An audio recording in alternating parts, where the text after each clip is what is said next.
ಆತ್ಮೀಯ ಸ್ಪಂದನ ವಾಹಿನಿಯ ವೀಕ್ಷಕರಿಗೆ ಕಲಾವಿದ ಸರಣಿ ಕಾರ್ಯಕ್ರಮದ ನೂತನ ಸಂಚಿಕೆ ಕಲಾಮಹಿ ಈ ಕಾರ್ಯಕ್ರಮಕ್ಕೆ ಆತ್ಮೀಯವಾದಂತಹ ಸ್ವಾಗತವನ್ನು ಕೊಡ್ತಾ ಇದ್ದೇನೆ. ಇವತ್ತಿನ ದಿನ ನಮ್ಮ ಜೊತೆ ಇದ್ದಾರೆ ಅದ್ಭುತವಾದಂತಹ ಕಲಾವಿದರು. ತನ್ನ ಎಳವೆಯಲ್ಲಿ ಕೂಡ ಸಾಕಷ್ಟು ಪ್ರಚಾರವನ್ನು ಪಡ್ಕೊಂಡವರು, ಪ್ರಸಿದ್ಧಿಯನ್ನು ಪಡ್ಕೊಂಡವರು, ಖ್ಯಾತಿಯನ್ನು ಪಡ್ಕೊಂಡವರು. ಜೊತೆಗೆ ಕೇವಲ ಚಿತ್ರಕಲೆ ಮಾತ್ರ ಅಲ್ಲ, ಅದರ ಜೊತೆಗೆ ಚಲನಚಿತ್ರ ಇರ್ಬೋದು, ಕಿರುಚಿತ್ರಗಳಿರ್ಬೋದು, ಮತ್ತು ಕಲಾ ಪ್ರಕಾರಗಳ ವಿವಿಧ ಮಜಲುಗಳನ್ನು ಕಲಿತುಕೊಂಡು ಅದರಲ್ಲಿ ಸಾಧನೆಯನ್ನು ಮಾಡ್ತಾ ನಿರಂತರವಾಗಿ ಕಲಾ ಪ್ರಕಾರಗಳಲ್ಲಿ ತನ್ನನ್ನು ತೊಡಗಿಸಿಕೊಳ್ತಾ ನಮ್ಮ ಉಡುಪಿ ಜಿಲ್ಲೆಯ ಹೆಮ್ಮೆಯ ಕಲಾವಿದ ಎಂಬ ಖ್ಯಾತಿಯನ್ನು ಪಡೆದಂತಹ ಮಹೇಂದ್ರ ಆಚಾರ್ಯ ಅವರು ನಮ್ಮ ಇಂದಿನ ಅತಿಥಿ. ನಮ್ಮನ್ನು ಆತ್ಮೀಯವಾಗಿ ಸ್ವಾಗತಿಸಿಕೊಳ್ತಾ ಇದ್ದಾರೆ. ಆತ್ಮೀಯರೇ, ಮಹೇಂದ್ರ ಆಚಾರ್ಯ ಅವರು ಮೂಲತಃ ಶಿರ್ಸಿಯವರು. ಅವರ ಅಪ್ಪ ಅಮ್ಮ ಶಿರ್ಸಿಯಲ್ಲಿ ಹೋಗಿ ಸೆಟ್ಲ್ ಆಗಿದ್ರು. ಬಳಿಕ ಇವರು ಊರು ಕುಂದಾಪುರದ ಒಕ್ವಾಡಿ. ಅಲ್ಲಿಗೆ ಬಂದು ಮತ್ತೆ ತನ್ನ ವಿದ್ಯಾಭ್ಯಾಸವನ್ನು ಆರಂಭಿಸ್ತಾ ಇಲ್ಲೇ ಸಾಕಷ್ಟು ಚಿತ್ರಕಲೆಗಳ ಬಗ್ಗೆ ಸಾಧನೆಯನ್ನು ಮಾಡ್ತಾ ಪ್ರತಿಯೊಂದು ತನ್ನ ಕಲೆಯ ಆರಂಭಕ್ಕೆ, ತನ್ನ ವಿವಿಧ ಕಲೆಯ ಆರಂಭಕ್ಕೆ ಗಣಪತಿಯನ್ನೇ ಮುಂದಿರಿಸಿಕೊಂಡು, ಗಣೇಶೋತ್ಸವವನ್ನು ಮುಂದಿರಿಸಿಕೊಂಡು ಸದಾ ಅಲ್ಲಿಂದ ಆರಂಭ ಮಾಡ್ತಾ ಎಲ್ಲ ವಿಘ್ನಗಳನ್ನು ತೊಡೆದು ಹಾಕೊಳ್ತಾ ನಿರಂತರವಾಗಿ ಸಾಧನೆಯನ್ನು ಮಾಡ್ತಾ ಇದ್ದಾರೆ. ಮಂಗಳೂರಿಗೆ ತೆರಳಿ ಅಲ್ಲಿ ಒಂದಷ್ಟು ವರ್ಷ ಇದ್ದುಕೊಂಡು ಇನ್ನಷ್ಟು ತನ್ನ ಕಲಾ ಪ್ರಕಾರಗಳ ಏನು ಬೌಂಡ್ರಿ ಇದೆ ಅದನ್ನು ಮತ್ತಷ್ಟು ವಿಸ್ತರಿಸಿಕೊಂಡು ಒಂದಷ್ಟು ಕಲಾ ಸಾಧನೆಯನ್ನು ಮಾಡಿರುವಂತಹ ಅಪರೂಪದ ಕಲಾವಿದ ಇವರು. ಕಲಾ ಪ್ರಕಾರಗಳ ಯಾವುದೇ ಒಂದು ಪ್ರಕಾರಗಳಿರಲಿ ಅದರಲ್ಲಿ ತನ್ನನ್ನು ತೊಡಗಿಸಿಕೊಂಡು ಅತ್ಯಂತ ಶ್ರದ್ಧೆಯಿಂದ ನಿರಂತರವಾಗಿ ಕಲಾ ಸೇವೆಯನ್ನು ಗೈತಾ ಇದ್ದಾರೆ. ಜೊತೆಗೆ ಸದ್ಯ ಲಾಕ್ಡೌನ್ನಿಂದಾಗಿ ಸ್ವಲ್ಪ ಸಮಸ್ಯೆ ಆಗಿದೆ, ಇಲ್ಲಾಂದರೆ ಹಲವು ಕಡೆಯಲ್ಲಿ ಚಿತ್ರ ಶಿಬಿರವನ್ನು ಮಾಡಿದ್ರು. ಅದರ ಜೊತೆಗೆ ಮಕ್ಕಳಿಗೆ ಚಿತ್ರಕಲೆಗೆ ಬೇಕಾದಂತಹ ವ್ಯವಸ್ಥೆಯನ್ನು ಮತ್ತು ಕಲಿಕೆಯನ್ನು ಕೂಡ ಅವಕಾಶವನ್ನು ಮಾಡಿಕೊಟ್ಟಂತಹ ಅಪರೂಪದ ಕಲಾವಿದ ಇವರು. ಮಹೇಂದ್ರಾಚಾರ್ಯ ಅವರೇ, ಈಗ ಭಾಳಷ್ಟು ಬೇರೆ ಬೇರೆ ಪ್ರಕಾರಗಳಲ್ಲಿ ನಿಮ್ಮನ್ನು ತೊಡಗಿಸಿಕೊಂಡಿದ್ದೀರಿ. ನಿಮ್ಮ ವೇದಿಕೆಯ ಕುಂಚ ಸೃಷ್ಟಿ ಇರ್ಬೋದು ಅಥವಾ ಇನ್ನಿತರ ಅನೇಕ ಪ್ರಕಾರಗಳಿರ್ಬೋದು. ಇವೆಲ್ಲವನ್ನು ಕೂಡ ನಿಮಗೆ ಇದರಲ್ಲಿ ಆಸಕ್ತಿ ಬರೋದಕ್ಕೆ ಕಾರಣ ಏನು? ಯಾಕೆ ಇದು ಸಾಧ್ಯ ಆಯಿತು? ಯಾಕೆ ನೀವು ಇದರಲ್ಲಿ ತೊಡಗಿಸಿಕೊಂಡ್ರು ಮತ್ತು ಹೇಗಿದು ಬಂತು ನಿಮಗೆ? ನಮಗೆ ಈ ಚಿತ್ರಕಲೆ ಅನ್ನುವಂಥದ್ದು ರಕ್ತಗತವಾಗಿ ಬಂದಂಥ ಕಲೆ ಅಂತ ಹೇಳ್ಬೋದು. ಯಾಕಂದರೆ ನಮ್ಮ ಹಿಂದಿನಿಂದವರು, ಈಗ ನನ್ನ ತಂದೆ ಆಗ್ಬೋದು, ಅಜ್ಜ ಆಗ್ಬೋದು, ಹಾಗೆ ಎಲ್ಲರೂ ಒಂದೊಂದು ಕಲಾ ಪ್ರಕಾರದಲ್ಲಿದ್ದಾರೆ. ಒಂದು ಮರದ ಕೆಲಸ, ಚಿನ್ನದ ಕೆಲಸ, ಬೆಳ್ಳಿ ಕೆಲಸ, ಹೀಗೆ ಅದು ನನಗೆ ಸಹ ರಕ್ತಗತವಾಗಿ ಬಂತು. ನನಗೆ ಅಂದರೆ ಈ ಶಿಲ್ಪಕಲೆಯಲ್ಲಿ ತುಂಬ ಆಸಕ್ತಿ ಇತ್ತು ಮತ್ತು ಚಿತ್ರಕಲೆಯಲ್ಲಿ ತುಂಬ ಆಸಕ್ತಿ ಇತ್ತು. ಹಾಗೆ ಈ ಆಸಕ್ತಿಯನ್ನು ಬೆಳೆಸ್ಕೊಂಡಂದರೆ ಅಪ್ಪ ಕೆಲಸ ಮಾಡ್ತಿದ್ದನ್ನು ನೋಡಿ ನೋಡಿ ಪೆನ್ಸಿಲ್ನಲ್ಲಿ ಕೆರೆಸೋದು ಮತ್ತು ಚಾಕ್ ಪೀಸ್ನಲ್ಲಿ ಕಡಾವು ಮಾಡೋದು, ಈಗ ಮಂಚದ ಕಾಲೆಲ್ಲ ಮಾಡ್ತಾರಲ್ಲ ಆ ಥರದ್ದೆಲ್ಲ ಮಾಡೋದು. ಹೀಗೆ ಹೀಗೆ ಹೀಗೆ ನಂಗೆ ತುಂಬ ಇಂಟ್ರೆಸ್ಟ್ ಬಂತು ಅದರಲ್ಲಿ. ಮತ್ತು ಈ ಚೌತಿಯ ಕಾರ್ಯಕ್ರಮದಲ್ಲೆಲ್ಲ ಗಣಪತಿ ಚಿತ್ರ ಬಿಡಿಸೋದು, ಹೀಗೆ ಹೀಗೆ ಹೀಗೆ ನೋಡಿದೆ. ಅದು ಹೆಚ್ಚಿನವರೆಲ್ಲ ಹೇಳಿದ್ರು, ಓ ನಿಂಗೆ ಚಿತ್ರ ಒಳ್ಳೆ ಇತ್ತು ಮಾರೆ, ನೀವೊಂದು ಎಂಥವ್ರು ಮಾಡು, ಎಂಥವ್ರು ಕಲಿ ಅಂತ ಹೇಳಿದಾಗ ನನಗೆ ಒಬ್ಬರು ಗುರುವಾಗಿ ಸಿಕ್ಕಿದ್ರು, ಗಿರೀಶ್ ಆಚಾರ್ಯ ಅಂತೇಳಿ ಒಕ್ವಾಡಿಯವರು. ಮತ್ತು ಅವರದ್ದ ಅಡಿಪಾಯದಲ್ಲೇ ನಾನು ಅವರ ಇದರಲ್ಲೇ ಫುಲ್ ಬೆಳ್ಕೊತ ಬಂದೆ. ಮತ್ತು ನಂಗೆ ಮುಂದೆ ಇದರಲ್ಲೇ ನಾನು ಉನ್ನತ ಹುದ್ದೆಗೆ ಹೋಗಬೇಕು ಅಥವಾ ಇದರಲ್ಲೇ ನಾನು ತುಂಬ ವಿದ್ಯೆಯನ್ನು ಕಲಿಬೇಕಂತ ಹೇಳಿದಾಗ ಅವ್ರು ಹೇಳಿದರು, ಚಿತ್ರಕಲಾ ಮಂದಿರ ಅಂತ ಒಂದು ಉಡುಪಿಯಲ್ಲಿದೆ, ಅದರಲ್ಲಿ ಕಲಿಬೋದು, ಇದೊಂದು 5 ವರ್ಷದ ಕೋರ್ಸು, ಇದರಲ್ಲಿ ನೀನು ಡಿಗ್ರಿ ಕಂಪ್ಲೀಟ್ ಮಾಡ್ಬೋದು, ಸರ್ಟಿಫಿಕೇಟ್ ಎಲ್ಲ ಸಿಗ್ತದೆ ಅಂತ ಹೇಳೋದು. ಯಾಕಂದರೆ ನನಗೆ 10th ಆದ ನಂತರ ನಂಗೆ ಓದಲಿಕ್ಕೆ ಇಂಟ್ರೆಸ್ಟ್ ಇರಲಿಲ್ಲ. ಯಾಕಂದ್ರೆ ನಂಗೆ ಚಿತ್ರಕಲೆಯಲ್ಲಿ ತುಂಬ ಜಾಸ್ತಿ ಇಂಟ್ರೆಸ್ಟ್ ಇದ್ದರಿಂದ ನನಗೆ ಅದ್ರ ಬಗ್ಗೆ ಆಸಕ್ತಿ ಕಮ್ಮಿ ಇತ್ತು. ಅದಕ್ಕೆ ಚಿತ್ರಕಲೆಯಲ್ಲೇ ಮುಂದುವರಿಬೇಕಂತ ಇಲ್ಲಿ ಉಡುಪಿಗೆ ಬಂದೆ. ನಂತರ ಮತ್ತೆ ಇನ್ನೂ ಉನ್ನತ ವಿದ್ಯೆಗೋಸ್ಕರ ಮಂಗಳೂರಿಗೆ ಹೋದೆ. ಈ ಥರ ಅಂದರೆ ಚಿತ್ರಕಲೆಯಲ್ಲಿ ಇಂಟ್ರೆಸ್ಟ್ ಹೀಗೆ ಬಂದು ಮತ್ತು ಅದೆಲ್ಲ ನಂದು ಓನು, ಯಾವುದು ಈ ಸ್ಟೇಜಲ್ಲಿ ಚಿತ್ರ ಬಿಡಿಸುವಂಥದ್ದು, ಇದೆಲ್ಲವೂ ನನ್ನ ಸ್ವಂತ ಐಡಿಯಾ. ಮನೆಯಲ್ಲಿ ಯಾರು ಹೆಚ್ಚಿನ ಚಿತ್ರಕಲೆಯನ್ನೇ ನಂಬ್ಕೊಂಡಿದ್ದವರು ಯಾರು ಮನೆಯಲ್ಲಿ? ಚಿತ್ರಕಲೆ ಅಂತೆಲ್ಲ ಅಪ್ಪ ಮರದಲ್ಲಿ ಕೆತ್ತನೆ ಮಾಡ್ತಾಯಿದ್ರು. ಈ ಡಿಸೈನ್ ಬಳ್ಳಿ ಬಿಡಿಸೋದು, ಇಂಥ ಪ್ರಧಾನ ಬಾಗಿಲು, ಹೀಗೆ ಮರದ ಕೆಲಸ. ಹಾಗೆ ಮತ್ತು ಬೇರೆ ನಿಮ್ಮ ಒಡನಾಟಗಳಲ್ಲಿ ಹೇಗಿತ್ತು ಈ ಒಂದು ಚಿತ್ರಕಲೆಗೆ ಬೇಕಾಗಿ? ಚಿತ್ರಕಲೆಯಲ್ಲಿ ಒಡನಾಟ ಅಂತ ಹೇಳಿದ್ರೆ ಅಂದರೆ ಸ್ಟಾರ್ಟಿಂಗ್ ಮನೆಯಲ್ಲೇ ಶಾಲೆ ಅಂತ ಹೇಳೋದು. ಚಿತ್ರಕಲೆ ಶಾಲೆ ಅಂದರೆ ಮನೆಯೇ ಆಯಿತು. ಮನೆಯ ನಂತರ ನಾನು ಇಲ್ಲಿ ಕುಂದಾಪುರಕ್ಕೆ ಬಂದೆ. ನಮ್ಮ ಮನೆ ಸಿರ್ಸಿ. ನಾವು ಊರಿಗೆ ಬಂದಾಗ ಇಲ್ಲಿ ಅದೇ ಗಿರೀಶ್ ಆಚಾರ್ಯ ಅಂತ ಹೇಳಿದ್ರಲ್ಲ, ಅವರೆಲ್ಲ ಸಿಕ್ಕಿದ್ರು. ಅವ್ರು ಮಾಡ್ತಿರುವಂಥ ಚಿತ್ರ ಬಿಡಿಸೋದೆಲ್ಲ ನೋಡಿ ನೋಡಿ ಕಲ್ತದ್ದು. ಹೀಗೆ. ಓಕೆ. ನಿಮ್ಮ ಶಾಲಾ ದಿನಗಳು ಹೇಗಿತ್ತು? ಶಾಲಾ ಅಂತ ಹೇಳಿದ್ರೆ ನಾನು ಅದೇ 2ನೇ ತರಗತಿಯವರೆಗೆ ನಾನು ಸಿರ್ಸಿಯಲ್ಲಿ ಕಲ್ತದ್ದು. ಸಿರ್ಸಿ ಅಂತ ಹೇಳಿದ್ರೆ ನಮ್ಮದು ಅಲ್ಲಿ ಊರು ಸಿರ್ಸಿ. ಈಗ ತಂದೆ ತಾಯಿ ಎಲ್ಲ ಇರುವುದು ಸಿರ್ಸಿಯಲ್ಲಿ, ಈಗಲೂ ಅಲ್ಲೇ ಇದ್ದಾರೆ. ಮೂಲತಃ ನಮ್ಮದು ಕುಂದಾಪುರ. ನಾವು ಮತ್ತೆ ಸಿರ್ಸಿಗೆ ಹೋಗಿ ಸೆಟ್ಲ್ ಆದದ್ದು. ಮತ್ತು ನಾನು ಅಲ್ಲಿಂದ ಇಲ್ಲಿಗೆ ಬಂದೆ, ಅತ್ತೆ ಮನೆಗೆ ಬಂದೆ. ಇಲ್ಲಿ ಮುಂದೆ 10th ವರೆಗೂ ಸಹ ಇಲ್ಲೇ ಕಲ್ತದ್ದು ನಾನು, ಕುಂದಾಪುರದ ಒಕ್ಕವಾಡಿಯಲ್ಲಿ. ನಿಮ್ಮ ಶಾಲಾ ಜೀವನಗಳಲ್ಲಿ ನಿಮಗೆ ಈ ಒಂದು ಚಿತ್ರಕಲೆಗೆ ಹೇಗೆ ಪ್ರೋತ್ಸಾಹ ದೊರೆಯಿತು? ಆರ್ಟ್ ವರ್ಕ್ ಅಂತ ಹೇಳಿದ್ರೆ ಅದೇ ಶಾಲೆಯಲ್ಲಿ ಪಾಠ ಮಾಡೋ ಹೊತ್ತಿಗೆ ನಾವು ಹಿಂಬದಿಯಿಂದ ಚಿತ್ರ ಬಿಡಿಸೋದು, ಶಾಲೆ ಟೀಚರ್ ಚಿತ್ರ ಬಿಡಿಸೋದು, ಹೀಗೆ ಒಟ್ಟರಸಿ ಏನಾದ್ರು ಚಿತ್ರ ಬಿಡಿಸ್ತಾ ಇರೋದು ಹಾಗೆ. ಮತ್ತು ಪೆನ್ಸಿಲ್ನಲ್ಲೆಲ್ಲ ಕಡಾವು ಕೆತ್ತಿ ಕೊಡೋದು, ಅಂದರೆ ಮಕ್ಕಳಿಗೆ ಖಾಲಿ ಪೆನ್ಸಿಲ್ ಹಿಡಿಯೋದಕ್ಕಿಂತ ಅದರಲ್ಲಿ ಏನಾದರೂ ಒಂದು ಡಿಸೈನ್ ಇದ್ದರೆ ತುಂಬ ಇಷ್ಟಪಡ್ತಿದ್ರು. ನಾನು ಆ ಟೈಮಲ್ಲೇ ಅದೆಲ್ಲ ಕೆತ್ತಿ ಕೊಡ್ತಿದ್ದೆ ಹೀಗೆಲ್ಲ ಸಣ್ಣ ಪುಟ್ಟ ಬ್ಲೇಡಲ್ಲೆಲ್ಲ. ಮತ್ತು ಇದು ಮತ್ತು ವಾರ್ಷಿಕೋತ್ಸವದಲ್ಲಿ, ಬೇರೆ ಬೇರೆ ಕಾರ್ಯಕ್ರಮದಲ್ಲಿ, ಮತ್ತು ಪ್ರತಿಭಾ ಕಾರಂಜಿ, ಹೀಗೆ ಎಲ್ಲದಕ್ಕೂ ಚಿತ್ರಕಲೆಯಲ್ಲಿ ನನ್ನನ್ನು ಸೇರಿಸ್ತಿದ್ರು, ನಾನು ಹೋಗ್ತಿದ್ದೆ ಹಾಗೆ. ಓಕೆ. ನಿಮಗೆ ಶಾಲೆಯಲ್ಲಿ ಯಾವುದಾದ್ರೂ ಅಧ್ಯಾಪಕರು ಪ್ರಭಾವ ಬೀರಿದ್ರಾ? ಶಾಲೆಯಲ್ಲಿ ಪ್ರಭಾವ ಅಂತ ಹೇಳಿದ್ರೆ ಆ ಟೈಮಲ್ಲಿ ನಮಗೆ ಚಿತ್ರಕಲೆಗೆ ಯಾರು ಸರ್ ಇರಲಿಲ್ಲ. ಮತ್ತು SLCಗೆ ಬಂದ ಮೇಲೆ ಒಬ್ಬರು ಸರ್ ಸಿಕ್ಕಿದ್ರು, ಮಧುಕರ್ ಶಿಂಗೆ ಅಂತೇಳಿ ಒಬ್ಬರು ಸರ್, ಡ್ರಾಯಿಂಗ್ ಸರ್ ಬಂದಿದ್ದರು. ಅವರು ಸ್ವಲ್ಪ ಎಲ್ಲ ಟಚ್ ಕೊಟ್ಟಿದ್ರು ನನಗೆ ವರ್ಕ್ ಬಗ್ಗೆ ಎಲ್ಲ. ಓಕೆ. ಮಂಗಳೂರಿಗೆ ಹೋದಾಗ ಹೇಗಾಯಿತು? ಅಲ್ಲೆಲ್ಲ ನಿಮಗೆ ಆರ್ಟಿಗೆ ಹೇಗೆಲ್ಲ ಸಪೋರ್ಟ್ ಸಿಕ್ತು?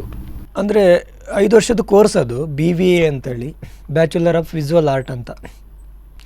ನಾನು 5 ವರ್ಷ ಕೋರ್ಸನ್ನು 2 ವರ್ಷ ನಾನು ಇಲ್ಲಿ ಉಡುಪಿಯಲ್ಲಿ ಮಾಡಿದೆ.